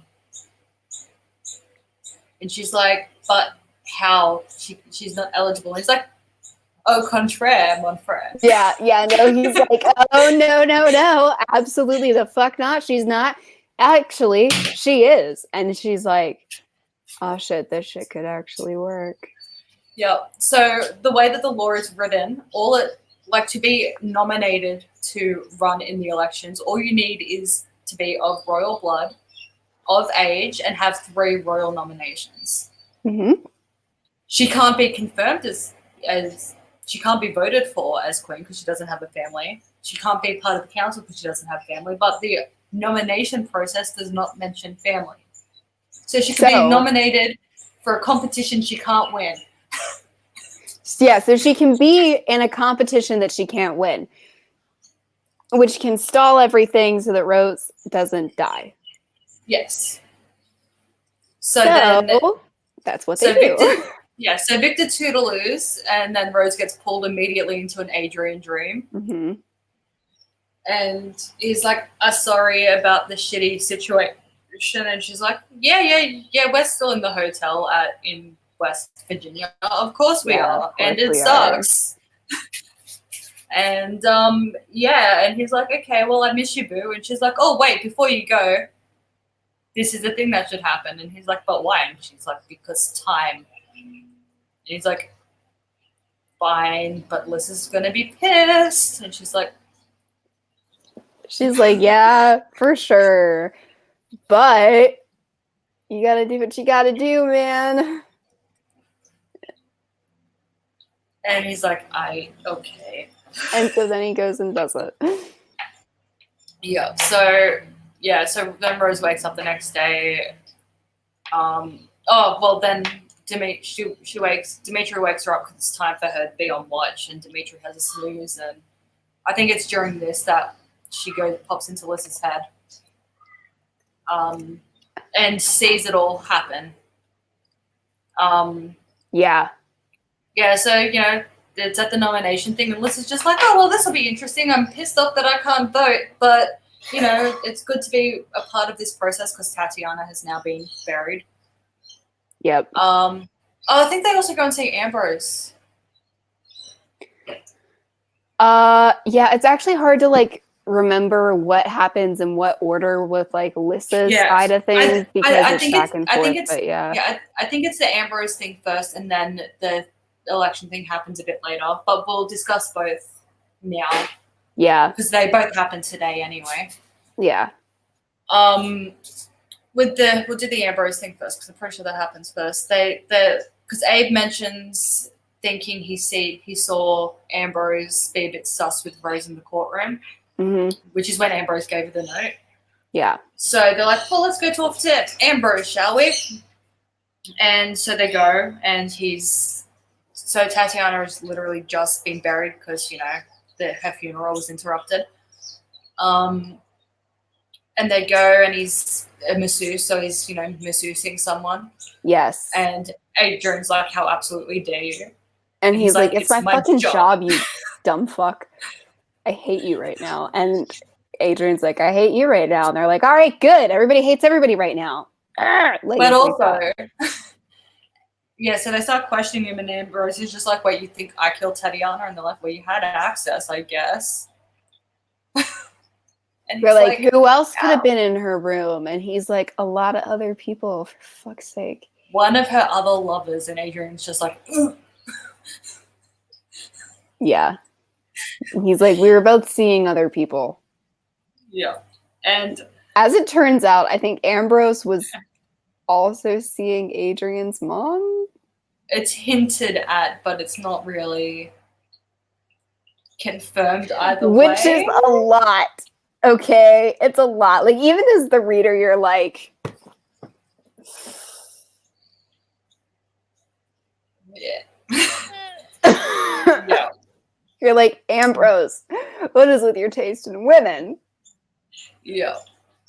But luckily, though, we don't have to deal with that in this scene. That's later with the stupid but late it's guy. Still yeah. And so Ambrose gives them a name of one of the other men that Tatiana was doing. And Adrian's just like, Right, because they're investigating his great aunt's sex life. And so he's just like, huh. And then I guess, we'll just talk about the election bit now. So it's a bit later in the day, and all of the other families, they nominate their people, and Adrian's father is emceeing the event. And just as he's halfway through going, okay, well, that's it then. Tasha Ozera jumps up and she's like, I nominate Vasilisa Dragomir. And then this is like, excuse you? And then Christian and Adrian are like, I second, I confirm. And she's like, what? Yeah, and everyone's just like, what? And then she's like, and then she's like, okay, they wouldn't do this if they didn't have a really good fucking reason, and they better have a good fucking reason. Yep. And then Adrian's dad is like, she's ineligible to be nominated, and they're like, au contraire. Yeah, they're like, au contraire. In this. They're like, absolutely the fuck she's not. they're like, actually, the law says this, and if you're going to stick to one line in the law regarding her council seat, you kind of have to stick to the law in this one too. And they're like, but she can't be elected. They're But like, she can run. And so they're like, what? And Liz is like, I'll do it. And then the council have to vote, and they're just like, the law is the law. Yeah. Yes, she can. So Lyssa is now a nominee for the throne that she can't have. Yeah. Why are we mooing in chat? I don't understand this. Tailed isn't here. This is like, why are we mooing at me? Are you a cow? I don't know. Am I a cow? Anyway. Okay, so back to Rose now. Oh yeah, because then after that as well, sorry, the Blacklist is like WTF, and they're like, it was Rose's idea, and she's like, Rose wouldn't do this to me. And they're like, but she did. Yeah, they're like, he's like, I talked to her over the Dream Network, and she decided it was a good idea. And Lissa's like, I'm gonna kill her, but okay. Yep. And that's pretty much it at that point. Yeah. Rose and Dimitri and Sydney's day consists of them going, well, like at some point between meeting up with Sydney and now, Rose has filled them in on the sibling thing. And they're like, because in the last book, people had stolen records relating to Lyssa's father and a bank account to a Jane Doe thing. Yeah. And she's like, Sydney, can you do a research? And she's like, do you know how complicated that's going to be? And she's like, we got her. And she's like, fucking fine, let's go to town so I have power. Because there's no electricity in this town. Yeah. That they're in. I guess it's not even a town. It's more like a commune. Yeah, they're in a commune. Yes. And communes don't generally have electricity. Yeah, they're in a mountain commune. Yes, it's kind of like a glorified camping ground. Yep. Actually less glorified because most camping grounds have electricity. Anyway, so they go to town. They're at the diner, and Rose and Dimitri are just like, we're gonna go for a walk because this is boring. And so they go to the library and they do the library fluff scene, and it's cute. Yes, and then they get ice cream, which is also cute. Yeah, it's cute. The whole thing's cute. And then they get back, and then Sydney's playing Minesweeper. Like, yeah, you are playing Minesweeper. And then she's like, that's because they found the stuff a while ago. Fuck you. And we get new mission statement thing. She's like, look, there was a previous bank account that, before this one, and that one had a beneficiary, and it was Sonia Karp. Which is exciting. Teacher. Yes. It's a teacher who turned Strigoi that is mentioned a lot in the first book. Well, it's exciting because she's been mentioned throughout the series. So that it's leading, throughout the whole thing, 1, we're gonna save Dimitri, and 2, we're gonna save Sonia. Yeah. So it's exciting because we're gonna go save Sonia. Yeah. So they go back to the commune because they're like, well, we've got to rest up before we go anywhere, and Dimitri has to make some calls. Oh, that's right, because Dimitri borrowed Sydney's phone and did a Strigoi act, and he's like, I want to find out about Sonia Karp, but in Russian. And he's like, all right, we'll kill you and torture you in bad, bad ways. Yeah, and the look on Sydney's face is just like... Because she understands Russian. And yeah, so they're like, okay, well, we need to wait for Dimitri's contact to, contact. So let's go back to commune now, and that's when the cave scene happens. Oh, because also this guy has a brother that had stormed into their bedroom with the room that they're staying in the night before, and she's just like, don't mess up my bed, and storms off again. They're just like, I guess that's Angeline. Mm-hmm. Oh, and also this guy, Angeline, and I can't even remember her brother's name now. I can't remember it. Jacob? Potentially. Or is that the dad? I don't remember. I don't know, but I know the mother's name is Sarah, and then there's also a Moroi woman who lives there as well, and her name is Paulette. And Rose is like, who the fuck is Paulette? And Sydney's like, that's his second wife. And Rose is just like, wait, so he's married to a human and he's cheating, having an open affair with a Moroi woman. This is just really weird. And it's indicated that they also have children because there was like a young Moroi child in the house as well. So they have at least one child as well. So they're Mormons. Well, he's just more man than one woman can handle. That's where the name comes from. Yep, more man than you can handle. Yep. So they have the cave scene, then they go back to like, the thing, and they're like, let's all go to the campfire, and it's all nice and quaint until Rose just gets jumped by Angeline. And Angeline just starts fighting, and so they have and Rose wins, and then Angeline's just like, okay, you win. I guess you can marry my brother. And Rose is just like, what? Oh, it was funny as well because after it first happened, like Rose saw her out of like because she had knocked Angeline over and she had a split second to like see Dimitri like go to get up, and then someone stopped him and whispered something in his ear, and then he's just looked amused for the rest of the fight. So he knows. Yeah. He's just like, fine, this isn't an attack, it's just Karma biting Rose on the ass. Let's just see how this plays out. It was great.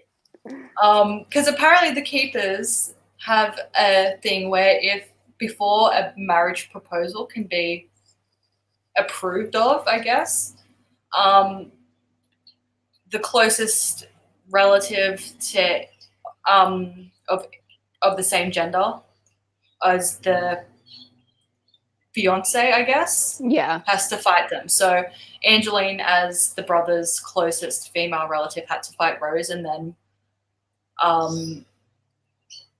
Dimitri would have had to have stepped in as her relative because he was her only male companion and fight him.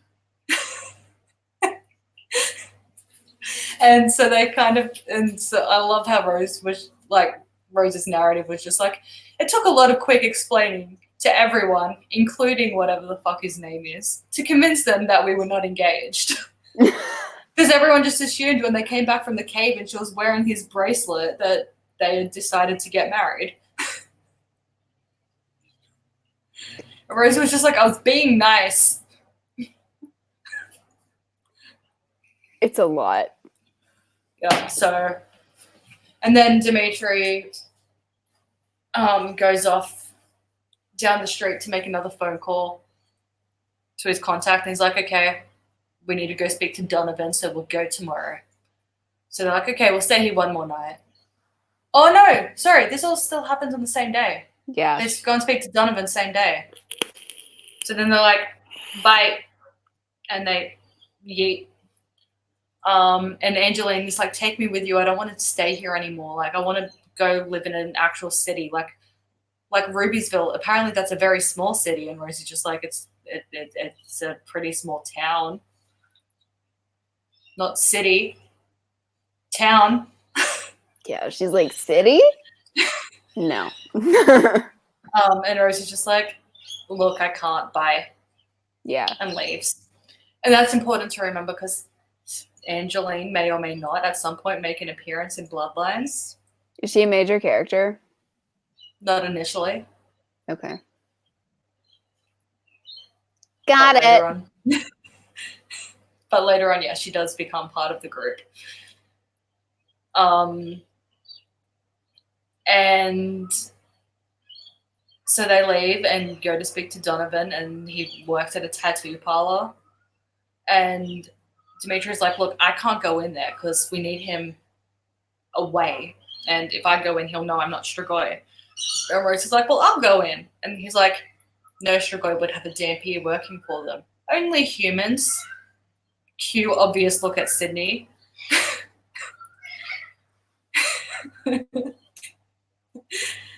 So they have to go and get makeup to cover up Sydney's tattoo. She has an alchemist tattoo. And she has to go in and lure the Strigoi out. Bless her. She does it. She does it so well. Good girl, Sydney. Yes, good for you. Because she's terrified. Yeah. And then Strigoi fight happens, and because he brought a posse with him, and so then like Dimitri and Rose kill all the other Strigoi except for him.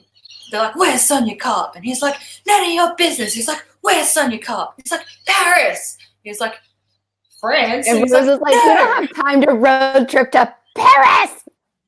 And he's like, "You idiot! Paris, Kentucky." Kentucky, yeah. Yeah. Yeah.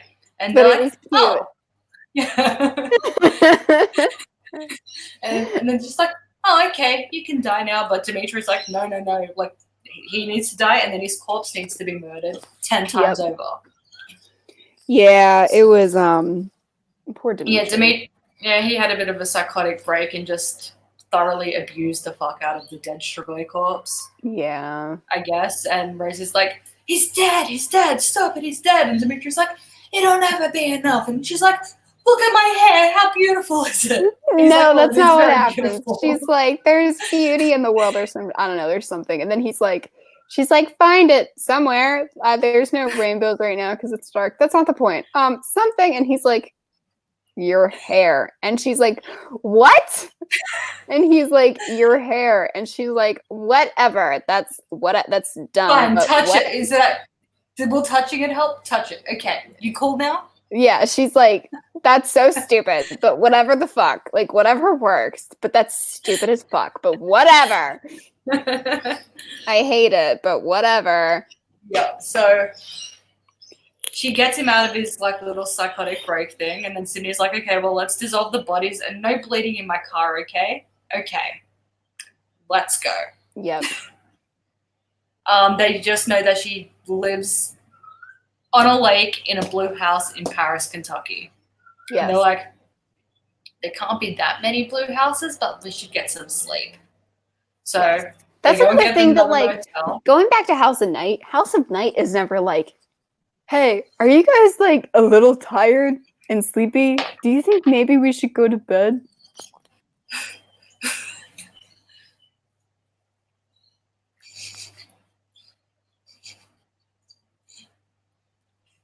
Have you noticed that?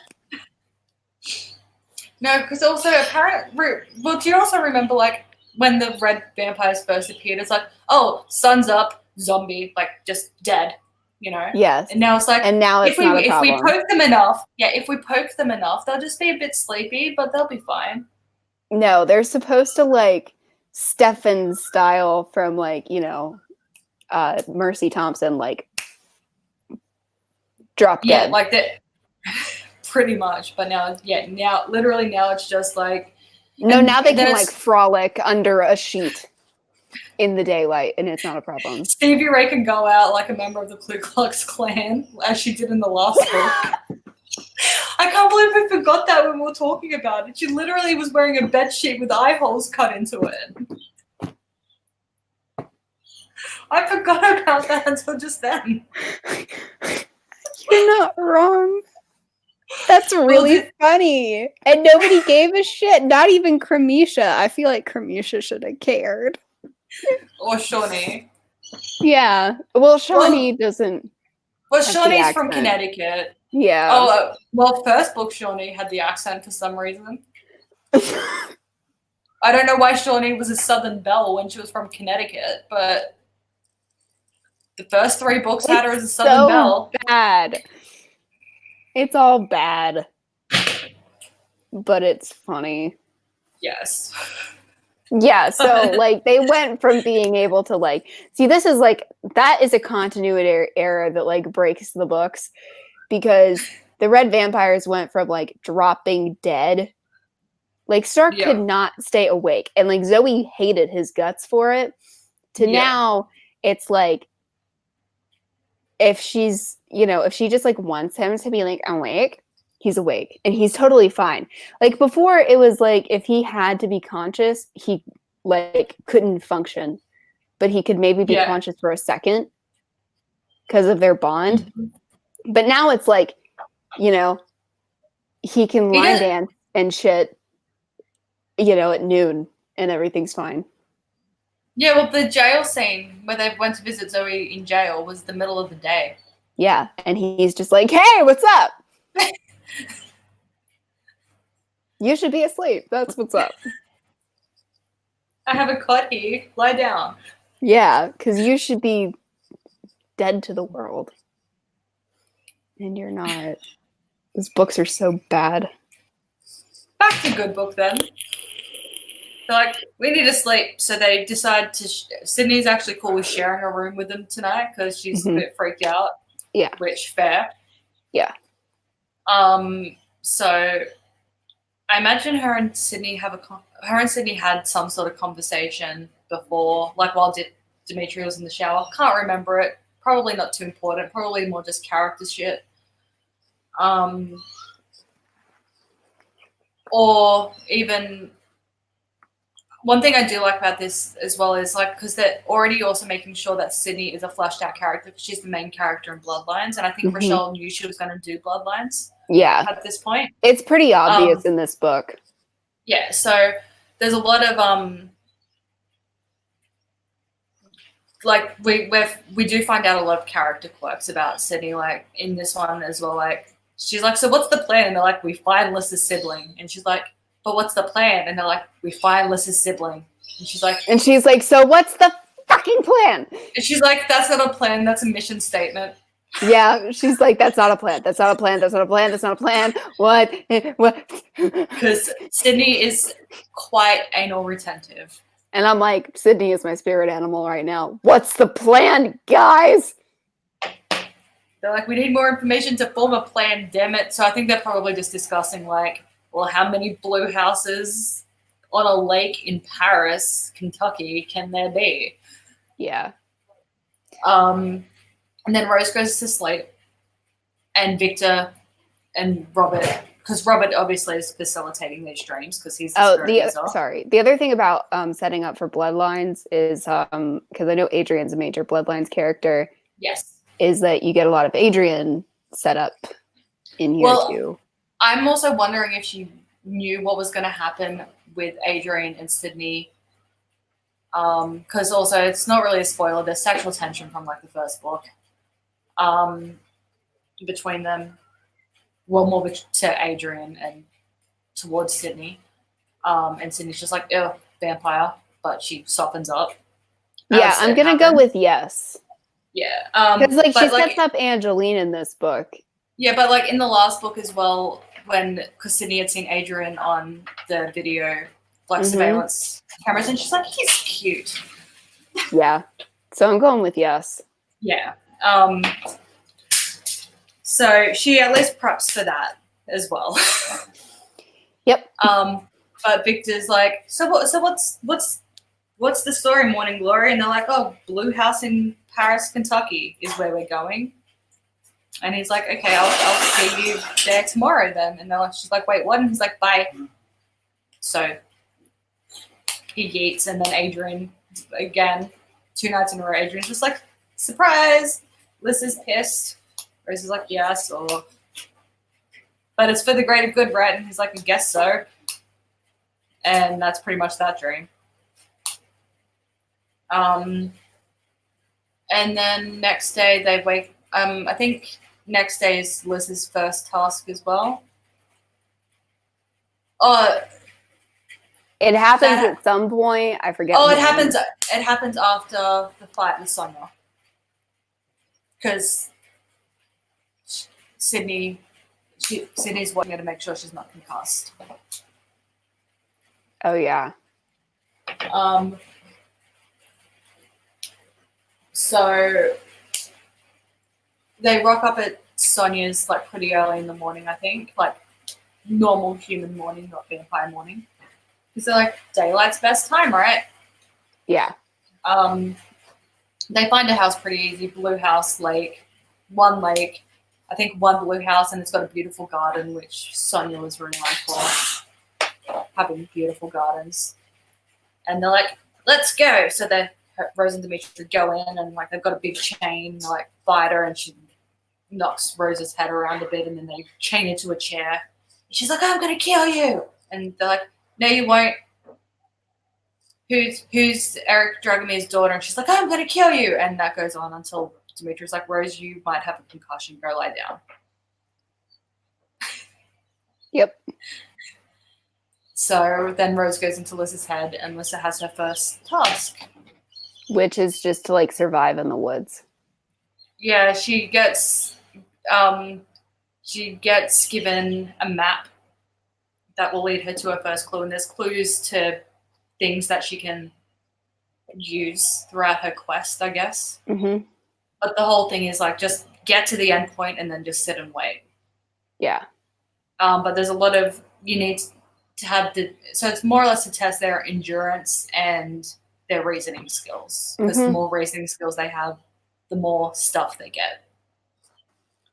And she passes. She works out how to. I think this was like this was a turning point for Lyssa. This whole thing made Lyssa realize that she wants to take this seriously. She wants to give it the respect it deserves, and that she's not a little weakling, because she worked out how to make the fire with the flint and the steel. She did. She figured it out all on her own.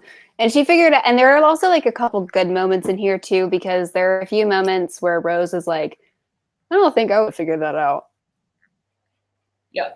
Yeah, Rose is like, look, I could have jogged that course in like an hour, but I would have nothing with me because I wouldn't have been able to figure out the clues.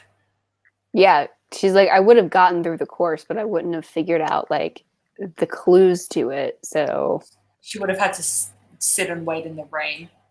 Yeah. Wet. Oh, Jinx is cross. He's so cute. And then that's pretty much it. And then like Lyssa goes back to court. All but one of the other candidates passed. And everyone's like, yay, Lyssa, Return of the Dragon, Alexandra the Great, Vasilisa the Brave, etc., etc. And she's like, I'm going to take this seriously. And Christian's like, and then Sydney's like, yo, Rose, Victor and his brother are here. Yeah. Also, real quick, I love that like Christian is Lord, Christian is Zara. Yeah. It makes Lord me Zara now. Happy. Yeah, because fuck it.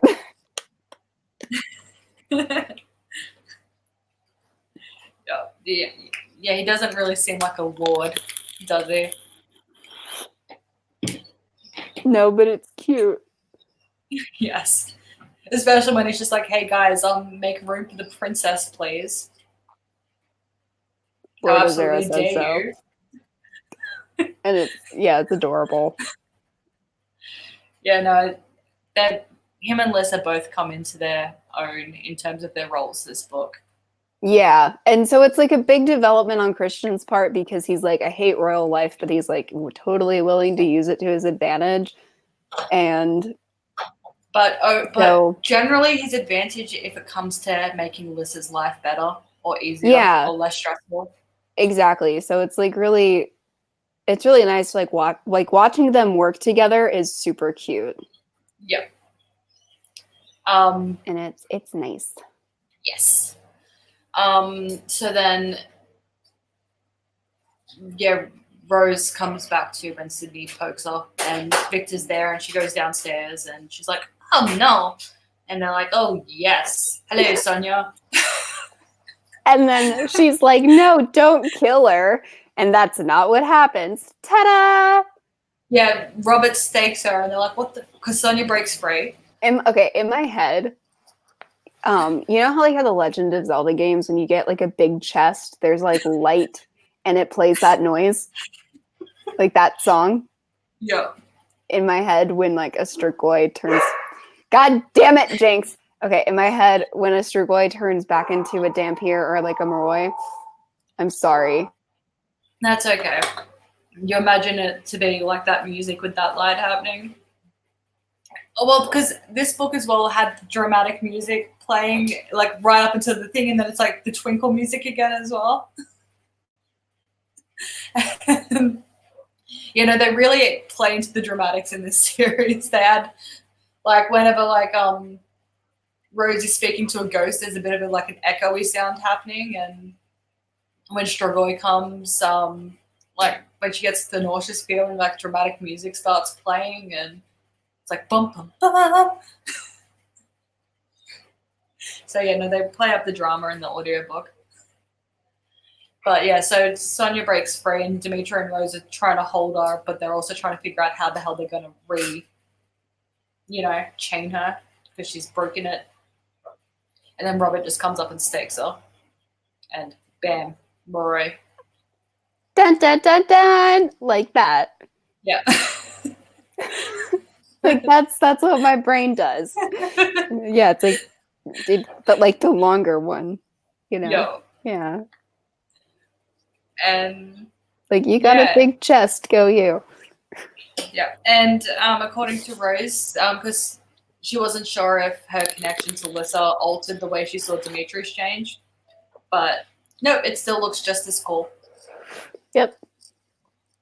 So, then Dimitri automatically like works to get the rest of the chain off of her and like, cuddles her, I guess. Yeah, and then Sydney's like, no. And then Rose is like, shut up. And then she's like, bitch, what the fuck? And then she's like, look at her. She's not like a fucking strict guy anymore. And she's like, oh my God, what the fuck is going on? And then so it's a whole thing. And she's like, look, this is exactly what happened with Dimitri. And she's like, oh, okay then. Yeah, I guess. And Robert's like, rocking in a corner, slapping his face over and over type thing. And Victor's like, yeah. Do you see what we've done to get you the answers you want? And she's like, thank you, I guess then. Yeah. Thank you, Robert.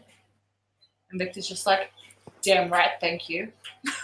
Yeah. And then so Sonia ultimately gets put back in her bedroom, and Dimitri is there to, watch over her while she sleeps. So when she wakes up, she has someone there that understands. And I think then we go back to Lissa again, but I can't remember what happens in this bit. I think they're doing more investigating. Oh, this would be where they speak to Joe the janitor. Yes, because they speak to him and like, hey. Yeah, so he's the janitor that whole testimony and everything. We're so glad that you cleared Adrian, but what was that about? Yeah, because he also testified that he saw Rose get back to the building after Tatiana was killed as well.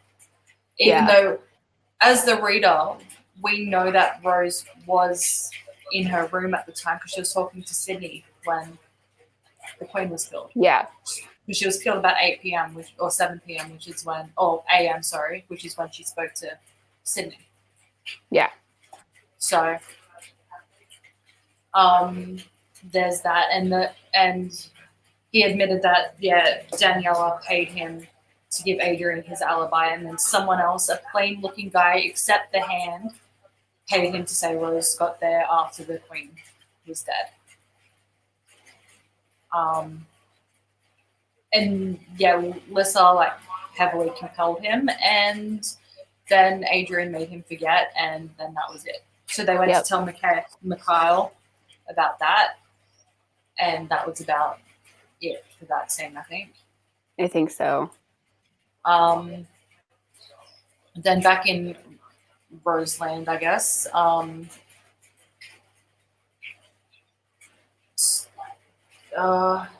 don't know what happens next day. I think she might just go to bed.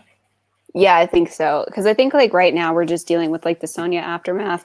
And I don't remember when.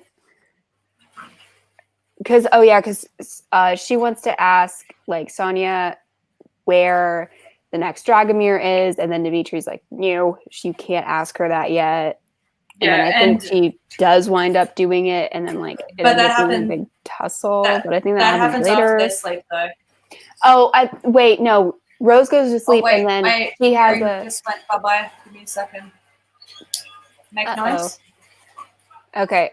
Can you hear me? Okay. One of my headphones is dead. I don't know which one. Let me find it. How about now? Oh dear. Okay, there we go. Good. It was Okay, this one good. that died. All right. So is this where like she has the dream with Adrian, and then she accidentally tells him where they are? Yes. Yeah, because they talk about Lissa compelling Joe the janitor. Yes. So she's like, here's where we accidentally are, and haha, I'm not in places. And then he's like, for fuck's sake. And then she's like, don't tell anyone. And then he's like, fuck you, Rose. Yeah. And she's like, we're doing something important, okay? And I think she actually tells him what it is. No, she doesn't tell him. That's right. He's like, but you have to trust me.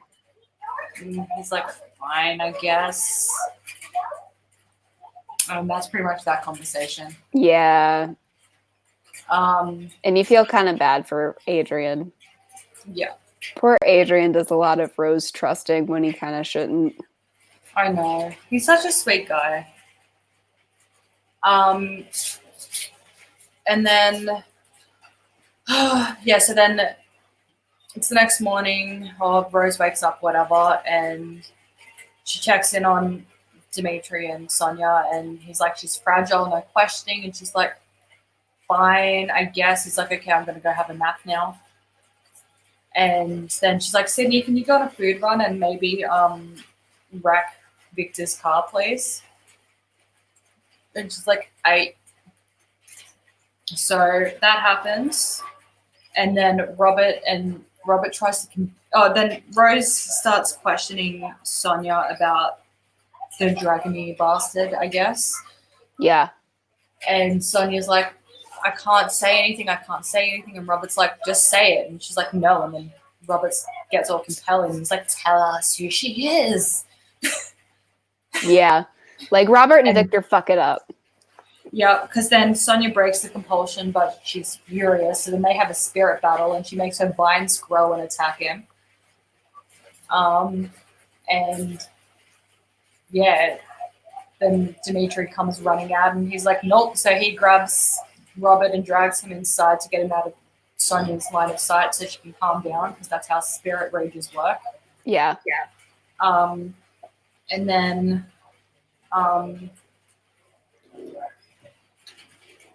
Dimitri starts having a go at Rose about questioning Sonia when he told her not to. And Rose is like, I was fine until Victor stepped in. And Sonia's like, look, Rose wasn't a problem. I was fine with Rose. Yeah. And then they're trying to work out,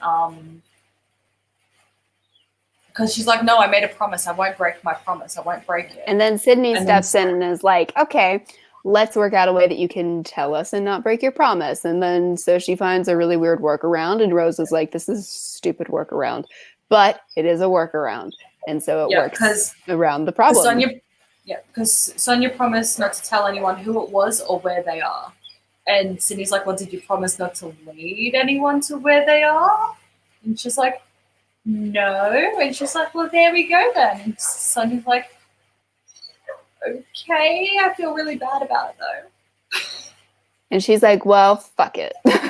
Yeah. So now that there's going to be 6 people in one CRB, they're like, well, we need to try and, do a workaround. So it's like Dimitri and Robert in the front, Rose, Sonia, and Victor in the back, and Sydney's in the boot / trunk, depending on which country you're in.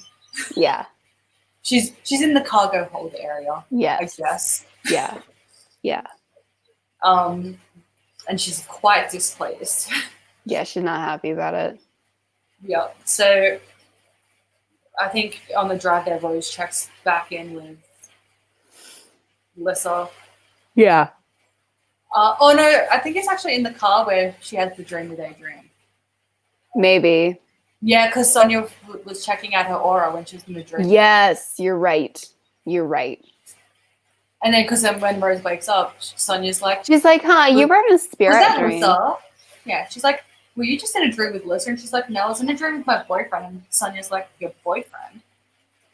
Right, okay. She's like, your boyfriend's right there. What the fuck are you talking about? And she's like, what? What boyfriend? Yeah, so I don't know if we go back into Lisa's head at any point in this bit.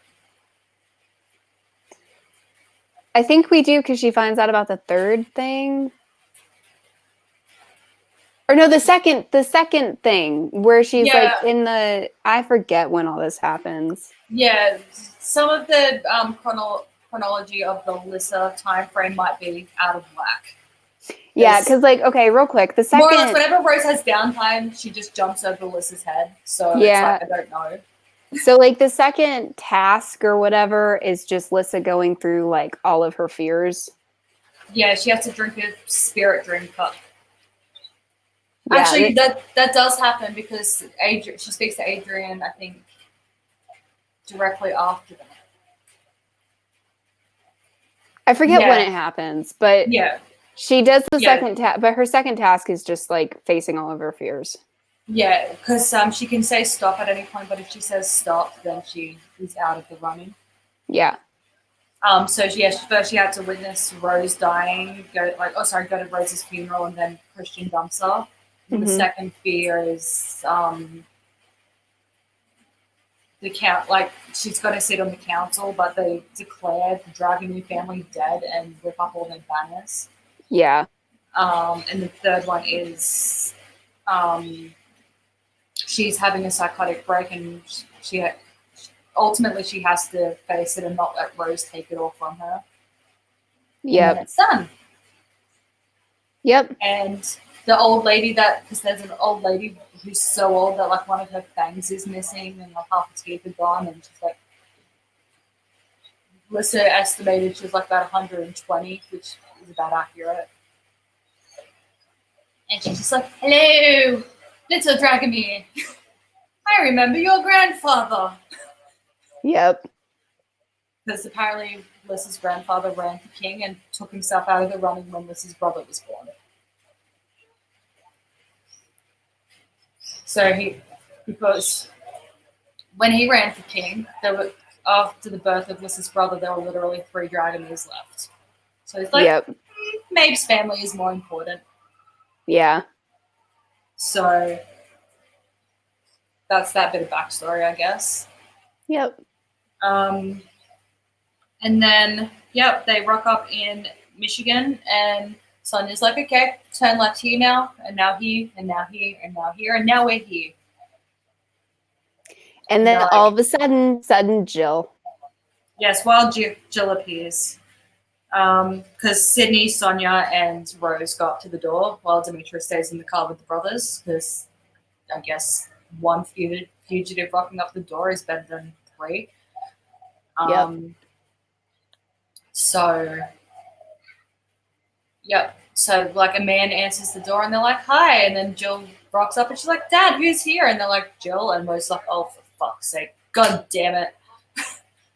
Why did it have to be Jill? Yeah. I'm about to. And then they're like, so you're the lost Dragomir. And then her mom is like, no, you fuck.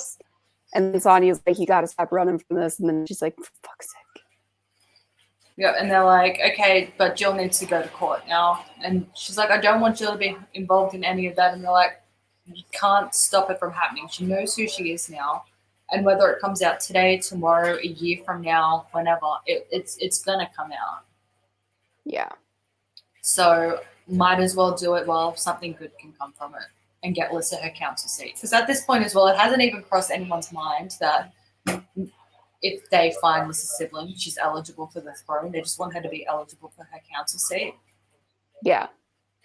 So, and Jill's like, I'm going to do this. And her mother's like, no. And she's like, yes, I have to. And she's like, fine. But you guys are going to stay here tonight and we'll go tomorrow then. And they're like, that's doable. We can get to court in a day. Yeah. And they're like, oh, we've got some friends in the car though. So Sonia and Robert use Spirit to disguise himself and Victor. Yep. And at some point as well, they click and they're like, Rose, she's an escaped felon. And Jill's like, but she didn't do it. She's innocent. And Rose's like, yeah, no, I kind of am innocent. And they're like, okay, fine. I guess you can stay. Yeah. Because at this point in time as well, the main reason is they want Lissa to get her council seat so she can advocate for Rose. Yeah.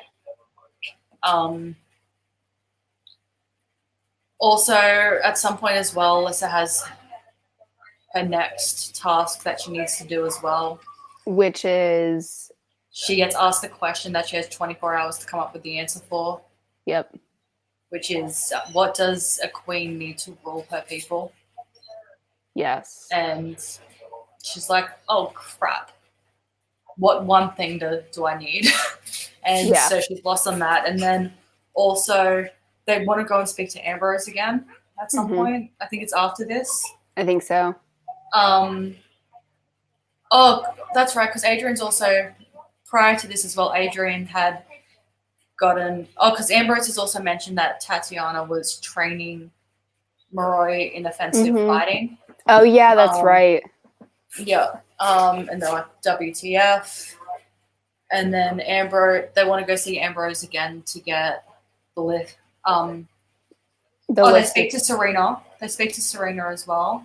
Oh, and they get the list of people from her. Yes, but that happens when she's on her way back to answer the question. Right. But they've spoken to Serena. They speak to Serena, though, and ask her, and she's like, look, I'll tell you later, because Grant, Liz's other former guardian, he was teaching them, but he's dead now, so Serena is the only lead they have on that. Yeah. They also speak to Queen Tatiana's other lover at some point, and he's just like, I was only banging Tatiana. Ambrose was a man whore. Tatiana liked me better, and I'm a drunken douchebag. And Ambrose was fucking your mother, Adrian. It was a lot. And Adrian's just like, my mom doesn't even have sex with my father. And he's like, which is why she was fucking Ambrose. And I was like, yes. And then also Lissa gets attacked. Yes, by a Moroi. Yes, because they're wanting to go and speak to Ambrose again. I can't remember why, potentially to get more information about maybe the people he was sleeping with or something like that. I can't remember why they wanted to speak to Ambrose again. Yeah, but she gets attacked, and then Eddie has to kill the Moroi. Yeah, but prior to that, like, Eddie was supposed to be with her, but he got called away to some random thing, and he makes it back just in time to. He kind of like half palmed it off to someone else and came running back to escort Lissa to see Ambrose. And they get attacked on the way. And Eddie, like, the guy's got a knife and Eddie kills him. And the guy's got a gimpy hand. Yep. He's average looking. So they're making the connection that he's the guy that bribed Joe the janitor. So Eddie's in a lot of trouble because he killed a Moroi, but they're like, no, he was protecting me. He tried to kill us, and could you have done anything differently? And Eddie's like, has a think, and he's like, no, I don't think I could have. And they're like, okay. Oh, that bit the interrogation bit happens after the next bit happens back in Rose's world. Because then back in Rose's world, we'll go back to the interrogation bit when we get to it. Back in Rose's world, she gets woken up or brought out of Alyssa watching by the sounds of guardians breaking into the house and storming it. Someone has alerted the guardian people that Rose and Dimitri are there. Yep. So they have to fight their way out, make a break for it. They run through. When does Sonia and Rose have like their weird heart-to-heart thing? That is when in the dream. Oh yeah, okay. Yep. So Rose and Dimitri run, and they end up stealing a car and getting the hell out of there and just driving until I think they stop at a store. He gets a tent, and then they go camping. Yep. And then while they're in there, then Sonia, does a dream thing. Mm-hmm. Because Dimitri's taking first watch again, as usual. Yep. So Sonia does a dream visit, and she's like, "Where are you?" And they're like, "She's Bella." And they're like, "Okay, like come meet." And she's like, "Okay, Victor and Robert got away too." And they're like, "Okay, no worries. Come." Rose is like, "Come meet us here." Also, WTF with your question before about who I was talking to. Why were you confused that I was talking to my boyfriend? Is this the heart to heart you're talking about? Yeah. Yeah. Yeah, and then Sonia, reading their auras, thought that Rose was just talking to someone that she cared about, but when she's around Dimitri, her aura and his aura are both lit up like they're in love. And Rose is like, "But that's not what Dimitri told me." And she's like, "Well, Dimitri's opinion is changing, just so you know." And Rose is like, "I don't know what that means." Well, and then she also says, like, because they also talk about like why Sonia isn't in like the deep depression state that Dimitri was in. And Sonia is, it says something like, Dimitri told me like not to lose all the people that like I love, or she's something like that. Yeah. Some cryptic. Like he gave her a learn from my mistakes talk. Right. Which is clearly like, I can't be with Rose because she is now fucking someone else speech. Yeah. Which is only not obvious to Rose because it's like, Rose. Well, that and like if you were in her position, you'd be like, nope, don't be hopeful about that at all. Yeah. Yeah, no, she's too close to the situation. Yeah. And then so then I think the attack, I don't know if the attack's already happened, but the interrogation is happening now because then Rose wakes up. Oh, Dimitri wakes Rose up. She's like, Sonia's coming, and he's like, "Okay, I'll have a sleep. You wait for Sonia," type thing. And then Rose goes back into Liz's head. Interrogation is happening. And then Sydney gets dragged into the interrogation as well. Because a few hours have passed by now, obviously. So they've flown. And when the Guardians stormed the house, they got Sydney. And they're like, "Well, she, this was a thing, and there's two other alchemists with her, and like this is a thing that she was with Rose, and what the hell?" And they're like, and Lissa and Eddie are like, "I don't know her," and she's like, "I don't know them," and it's like this big, I don't know. Well, and what's actually really great about it is that they actually don't know Sydney. Yeah, they know of her, but that's about it. Yeah. And Sydney's just like, "Look, I met Rose when like in Russia, Siberia, whatever, and she told me that she didn't do it. I believed her, and I thought maybe if I could prove that she didn't do it, then I would get a promotion.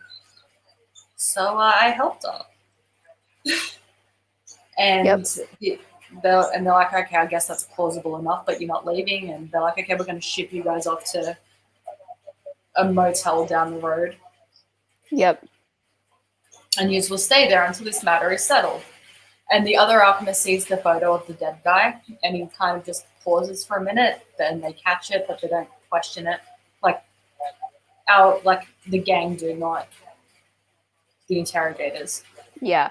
And then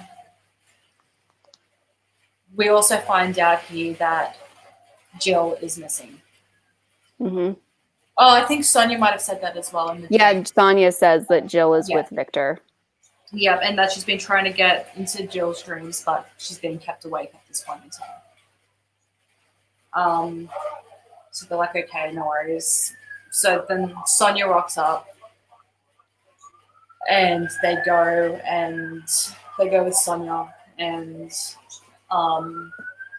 because Sonia's got in contact with Jill by now, Jill knows where she is, so she tells Sonia in the dream. They go to rescue her. They get there. Victor had stolen the CRV, so they're like, "Whoops." So they're like, "This is the right place, so let's just wait for them to come out, I guess, because they're not going to stay long." And then Robert and Victor and Jill come out. Jill's being compelled into docility, I guess. Mm-hmm. And then they jump. Rose and Dimitri jump them. There's a fight. Dimitri takes on Robert. Rose takes on Victor. Victor's making an earthquake happen because he's an earth user. Dimitri overpowers Robert and is restraining him, and then Rose kills Victor Dashkov. Yep. And then has a mental breakdown over it. Yep. Yeah, like she had. I can't remember if. I think she just gave him one. Like she wasn't beating up on his dead body. I don't think it was just she did a move that resulted in his death. Yeah. He got. And she also didn't really realize that she killed him either. That's right, because she started yelling at him. Yeah. To get back up, to get up, and type thing, and then he didn't move, and then she realized, and then Sonia comes running down, and she's like, "Get Robert away from him," because Robert was trying to shadow kiss Victor, I guess. Mm-hmm. So Dimitri dragged Robert off. They put Victor's body in the car. Rose had a breakdown. Dimitri makes her feel better. They leave Robert knocked out somewhere in some bushes, pretty much. Yeah. And they're like, "Okay, let's go to court now, I guess." Yep. They're like, let's just go. It was, yeah. So then they go to a motel near court. Sydney and Jill are sharing a room because Dimitri needs to, because Rose is still, I guess, in a psychotic break. Yeah. There's a lot of psychotic breaks in this book. Yeah, and I think Sonia makes a ring for her or something, or a necklace. Yeah. Oh, she gets Jill's necklace and puts some healing power into it to help Rose's mind, because that's the only way they got her in the car. Yeah. And so then Dimitri convinces Rose that she's not a bad person. It wasn't her fault. This and that. It was an accident. Shit happens. And Rose is like, "Well, if I have to forgive myself, you have to forgive yourself." And he's like, "It's not the same." And she's like, "Yes, it is. I didn't choose. I didn't choose my insanity. You didn't choose Strigoi. Get over yourself." And he's like, "Get over yourself." And they're like, and then they have sex.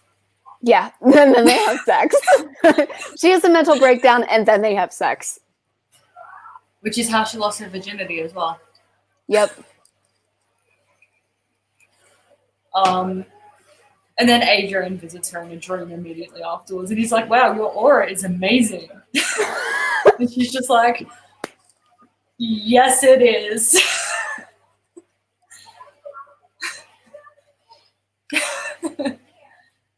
I thought it was funny. Yeah. Oh, sometime in this point as well, I think because on the drive to court, Rose went back into Lissa's head to distract herself from what happened. And then that's where Lissa goes to do the thing. Or does that happen after this?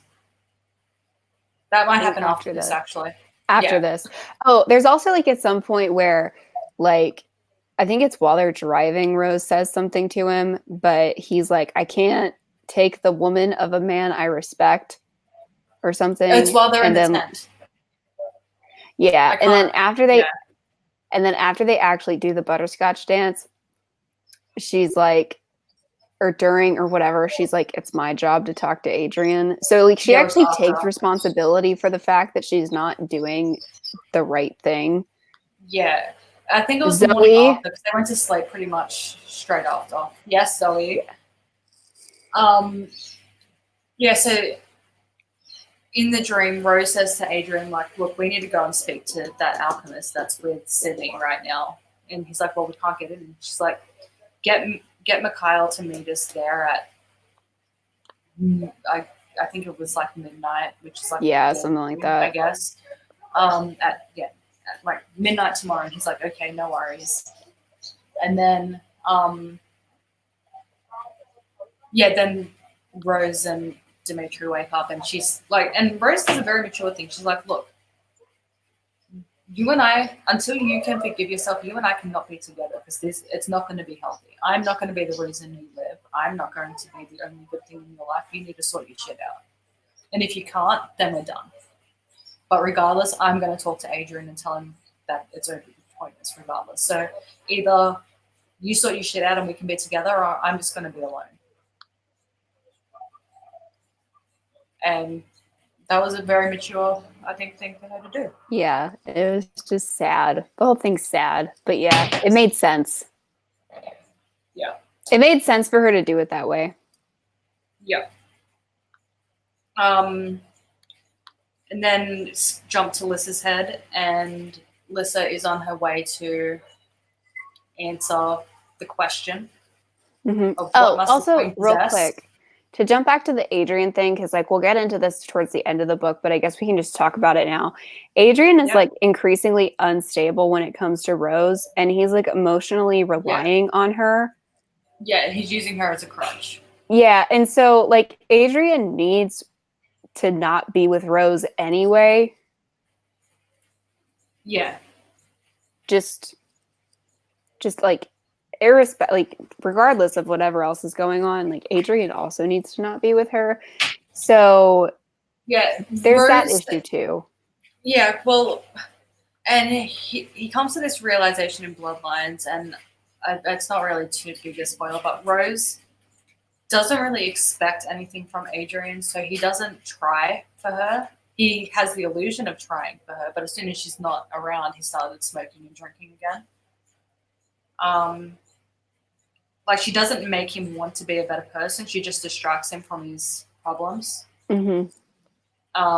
And he eventually does come to that realization. So yeah, after some unhealthy behavior,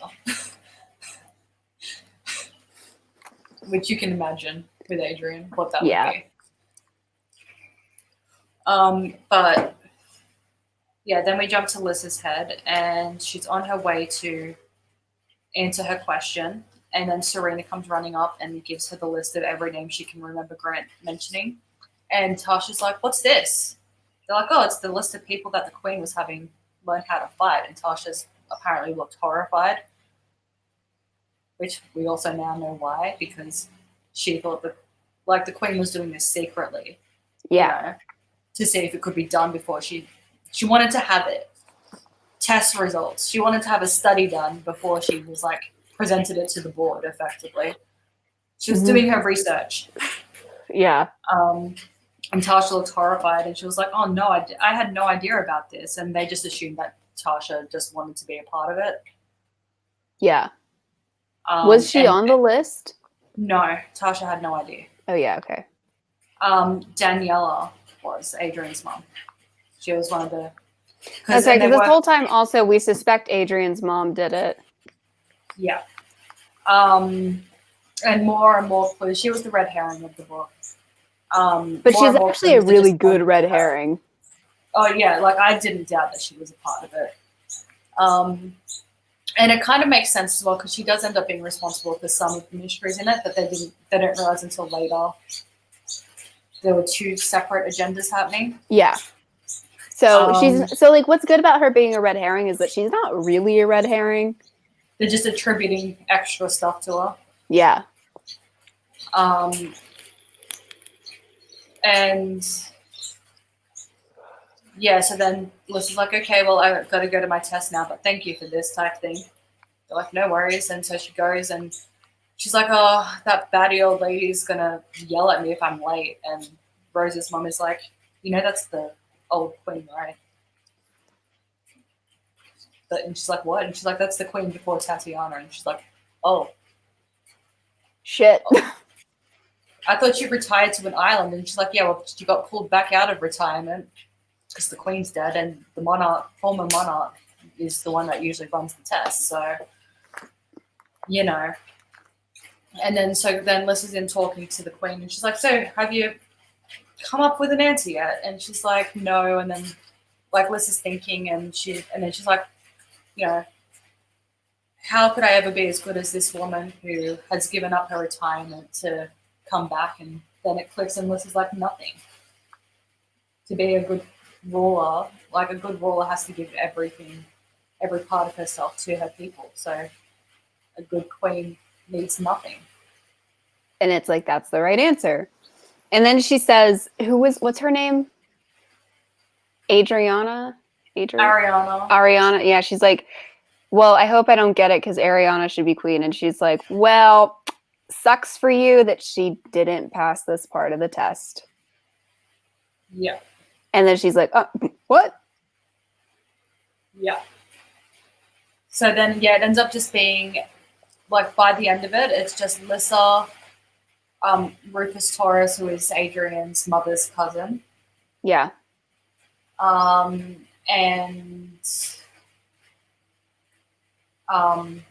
some random Conta lady who has a personality of a wet blanket. Because at this point, Lissa is probably the most popular candidate.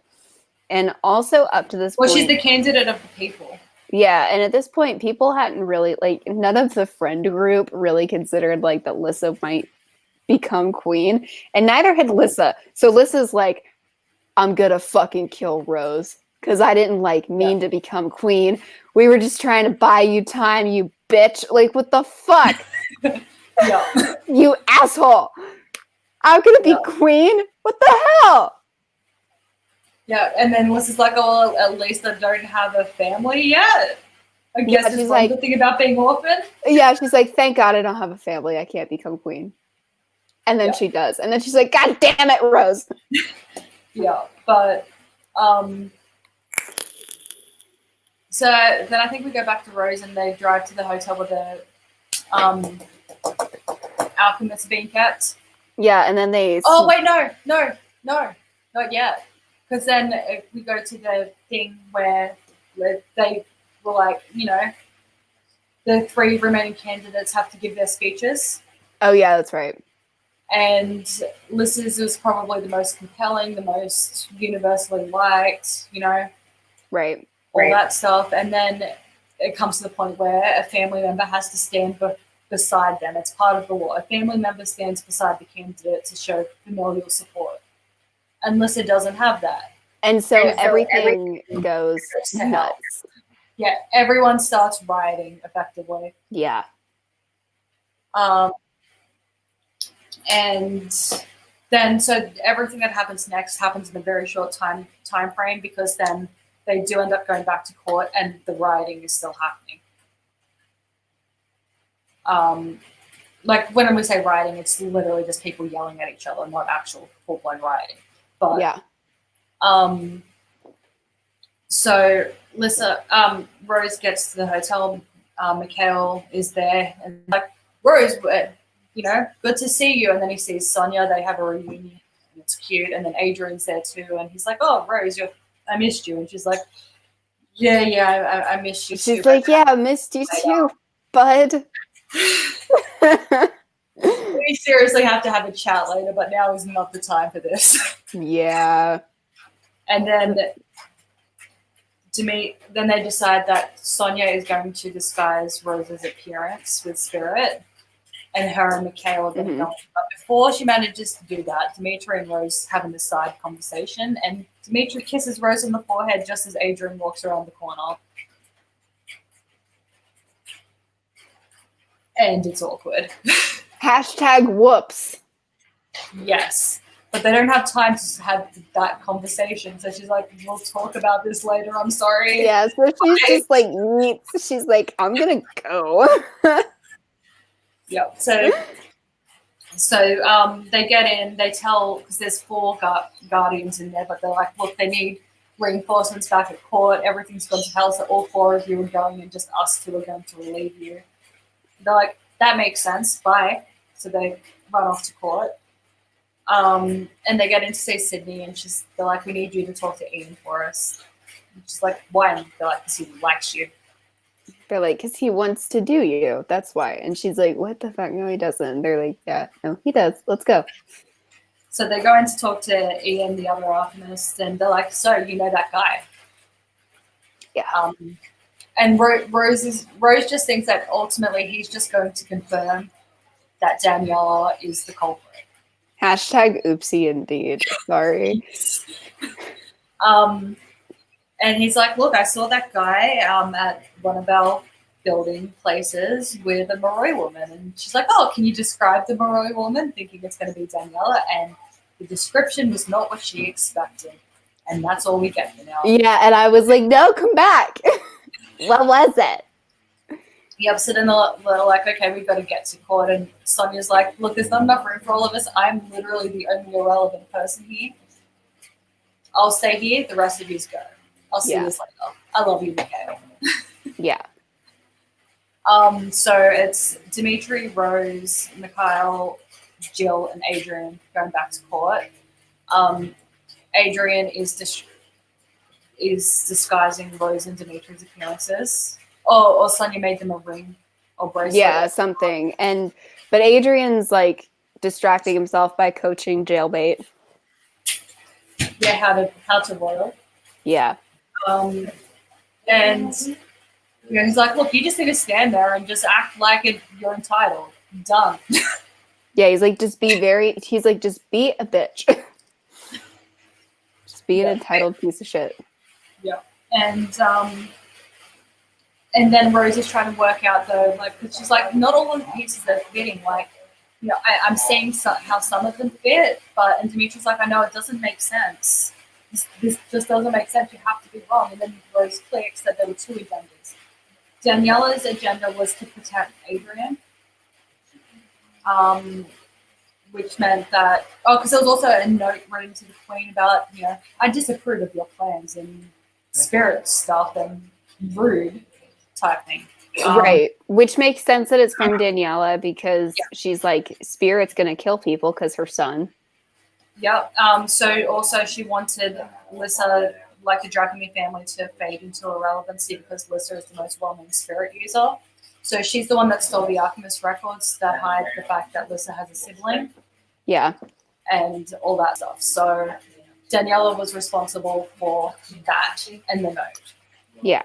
And that's it. And they're like, once they realized that there were two agendas, they're like, oh, well, everything makes sense now. Yeah. Yeah, the only thing that Rose hadn't put into place yet, though, was why she took the fall. That's the only thing she hasn't picked yet. Because that's another thing as well. Tasha, at some point as well, has her guardian boyfriend. There's been references to the fact that she has a boyfriend who's a guardian throughout this book. He has also... before the actual speech bit, she said that he saw Daniela in the Queen's chambers that night when she died. So Tasha has realized she can't use Rose as a scapegoat now, so she's like, oh, well, everyone thinks it's Daniela now, so let's have her do it, because also Daniela would have a good reason for framing Rose because she was dating Adrian. Yeah. So yeah, Tasha's planning on making Daniela the new scapegoat. Yeah. But they managed to get into court. No one really pays any attention to Jill. They get in there. Then Abe's like, they run into Abe, and Rose is like, "We need you to get everyone's attention on us, please."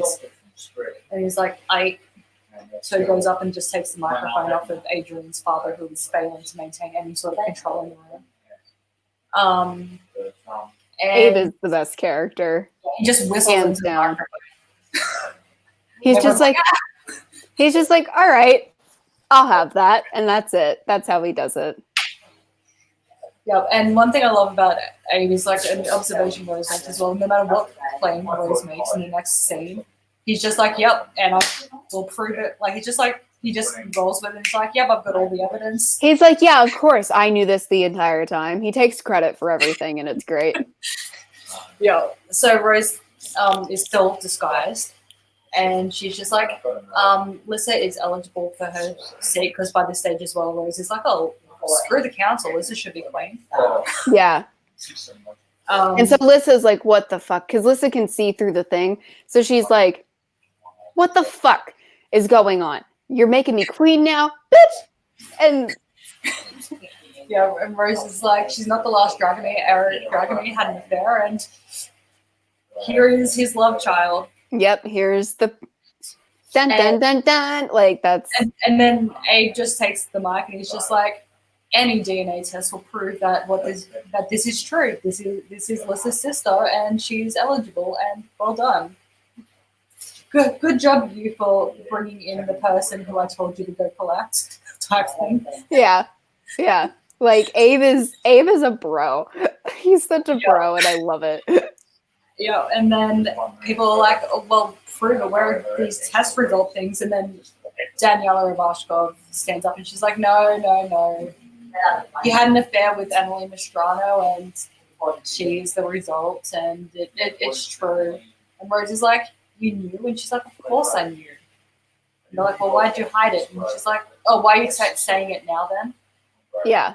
Oh, and she's like, look, it's going to come out anyway. You're right. The test will prove she is.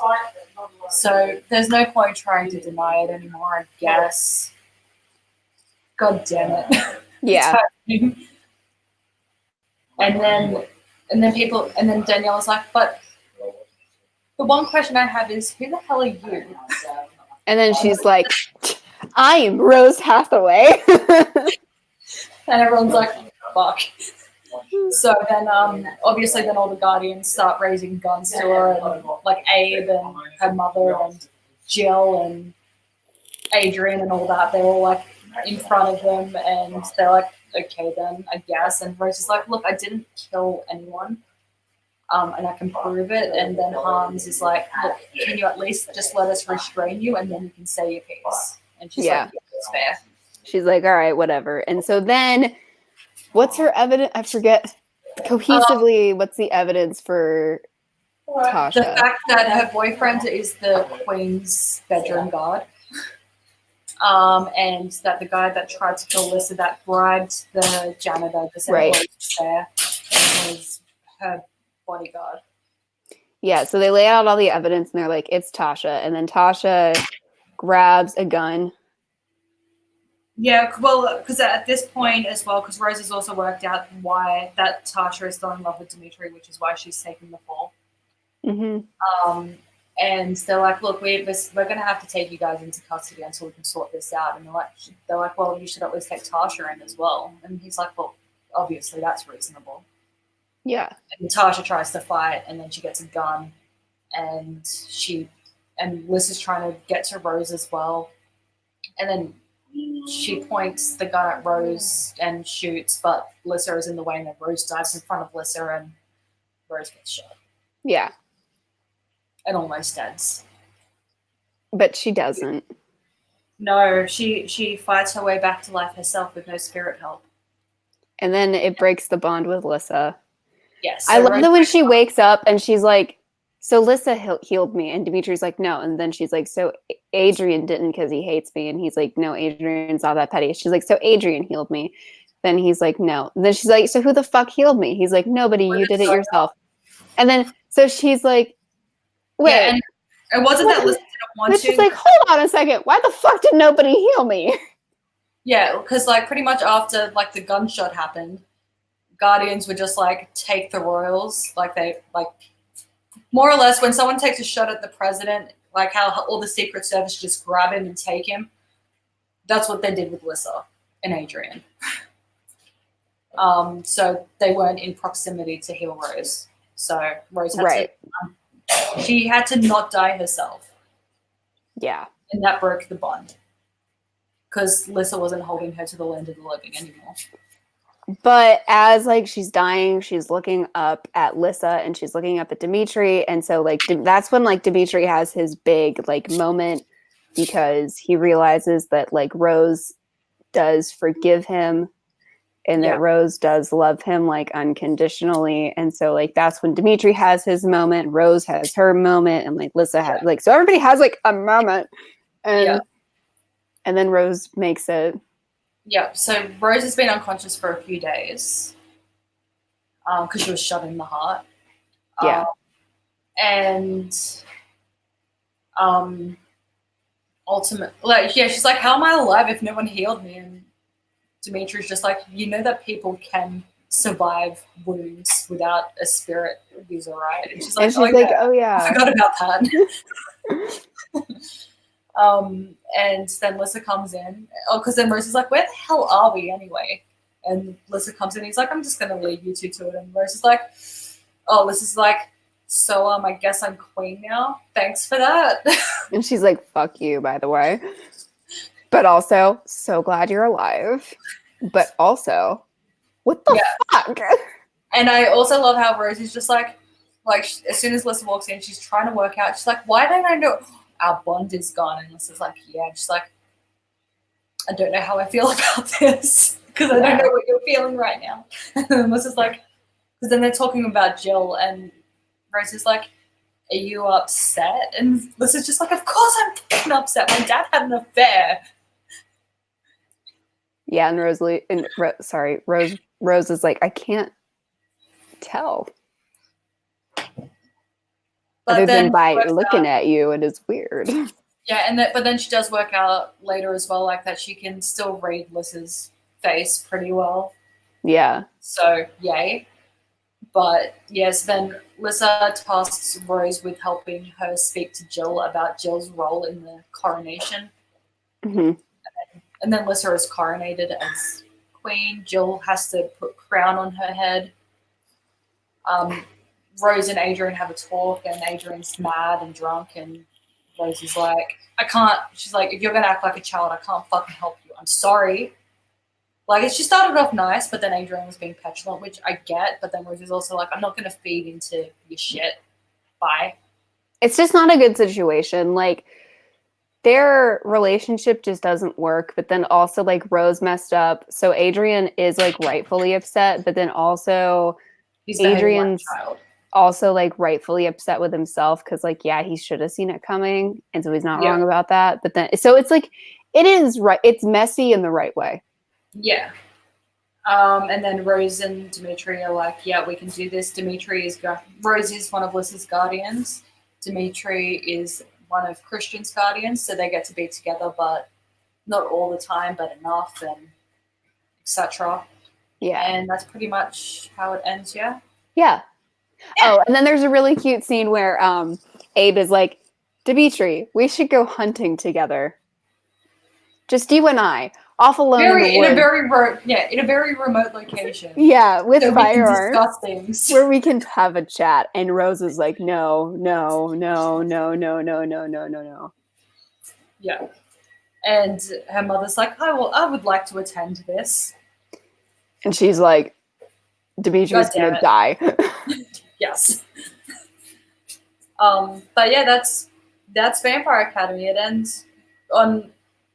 Because also it's like, well, what's going to happen to Jill now? You know, does she just go back to school? And Abe is like, with the law as it is, the only thing stopping Lissa from being dethroned is the fact that she has one relation.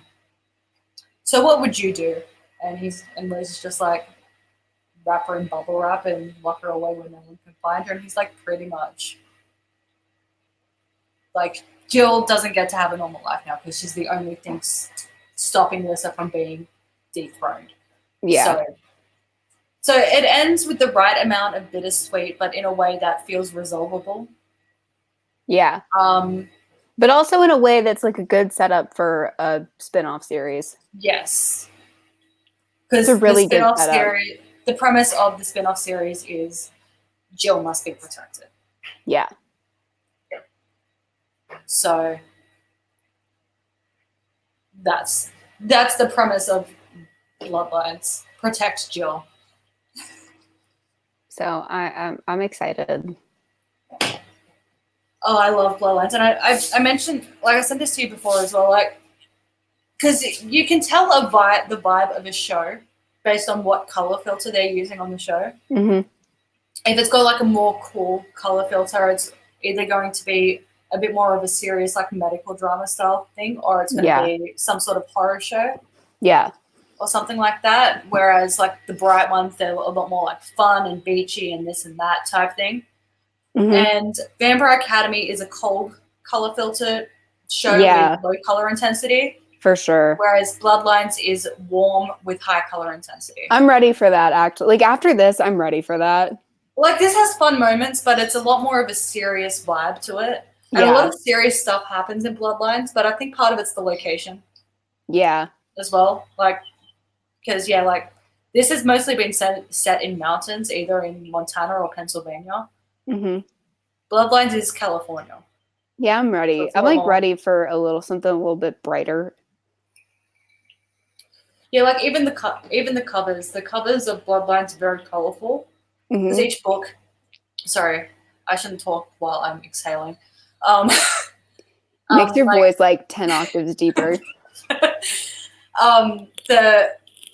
the each of the Bloodlines books has a color theme to it. So the first one is Bloodlines. Yeah. Is it? Yeah. Sorry. I just like it's like helium, but the opposite. And it Yeah, makes so it's me opposite happy. helium. So like the first Bloodlines book, it has blood in it, so it's like a crimson, Mm-hmm.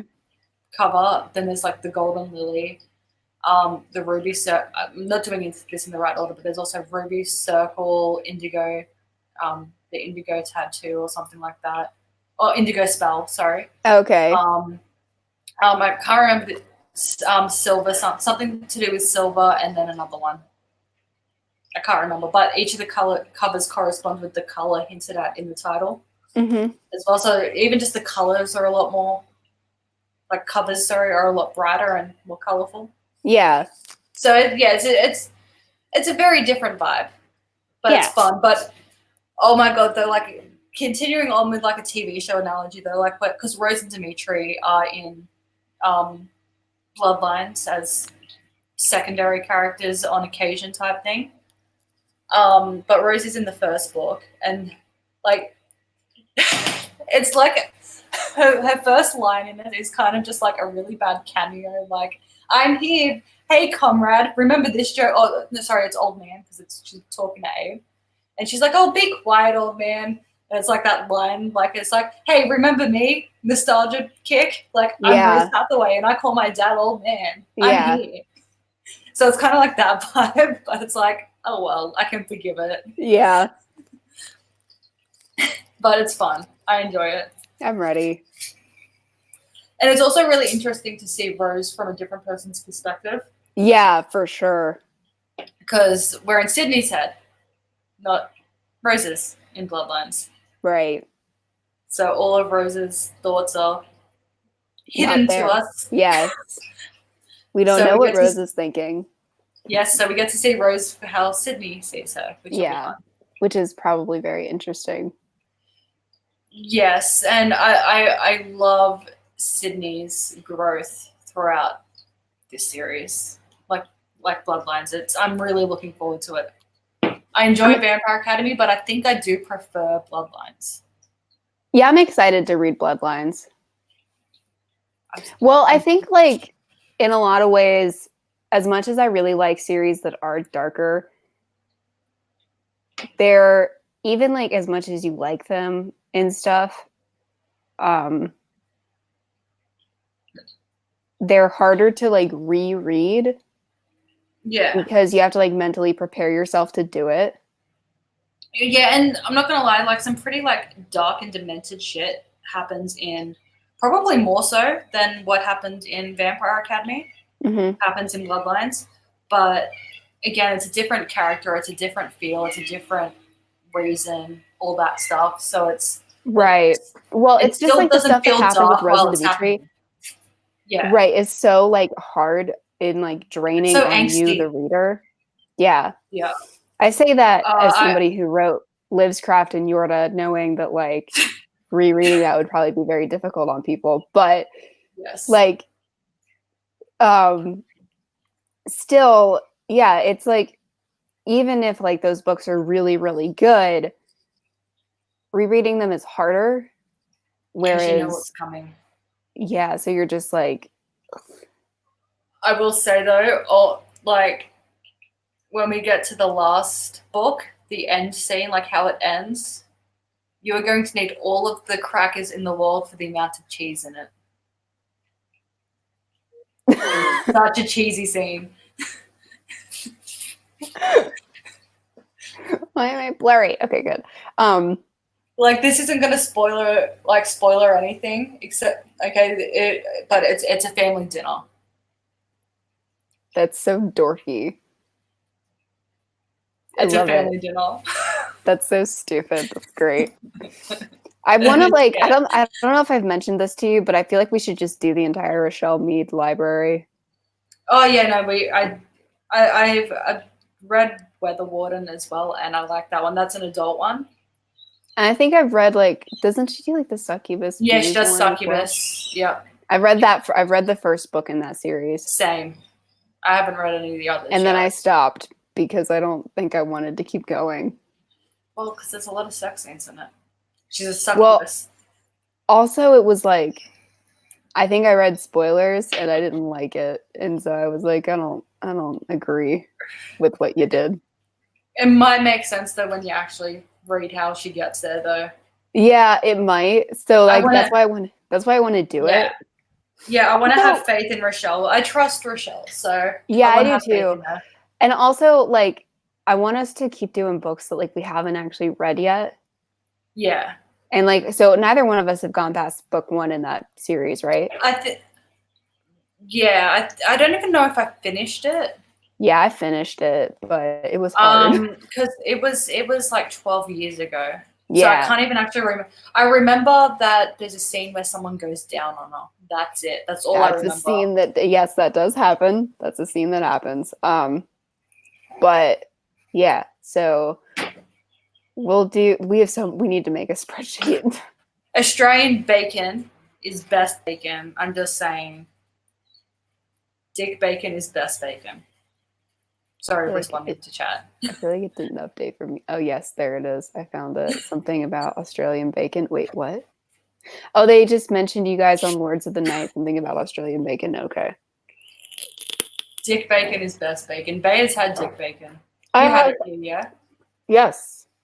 We made because we made breakfast for Bacon dinner eggs. so that I could try Yes. Australian eggs and dick bacon. And that's where daughter was like, I'm like, you gotta try new food because it might taste good. And She's she was like, no good. no good. She was having none of it. I have that video. It's so stinking cute. Hi, sexy. That video is adorable. Yeah.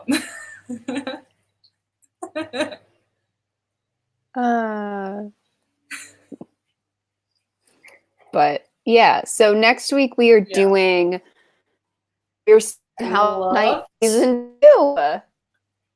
Yeah, is it Who's excited? Not me. loved or lost? That's first. I think it's loved. I think love. Let me check the drive. I think loved. Where the frick is my drive? Ah, there it is. I believe.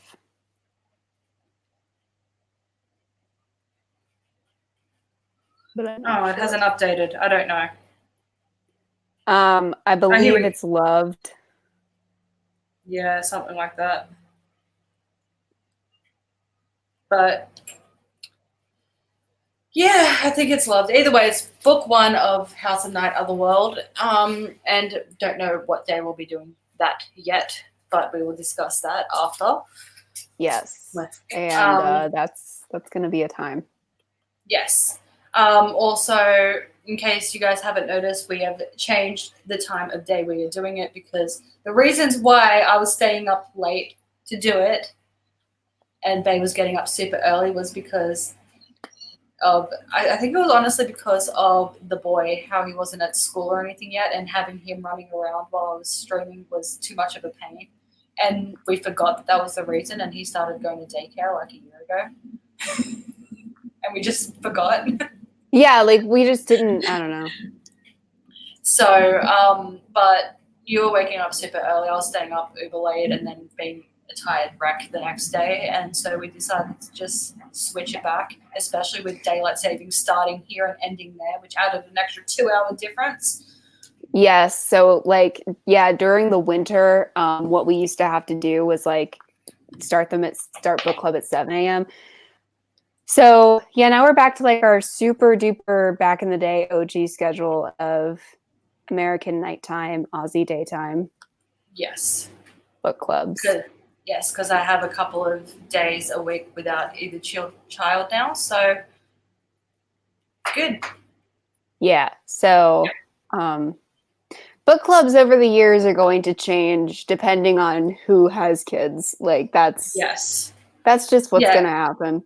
Yeah, we don't like how we change different days of the week. We might also change times if situations require it. Yeah.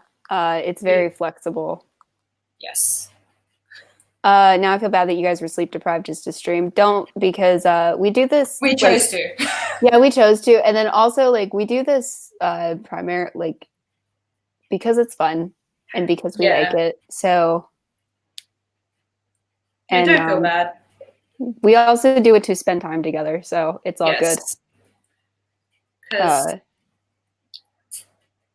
we live in different hemispheres and time zones, and it makes hanging out kind of difficult. Yeah. So yeah, we will be doing House of Night season 2 with Addie next week, and then we will be starting Bloodlines after that. So thank you guys so much for hanging out. And again, we're going to start doing it at this time. And yeah, we will see you guys next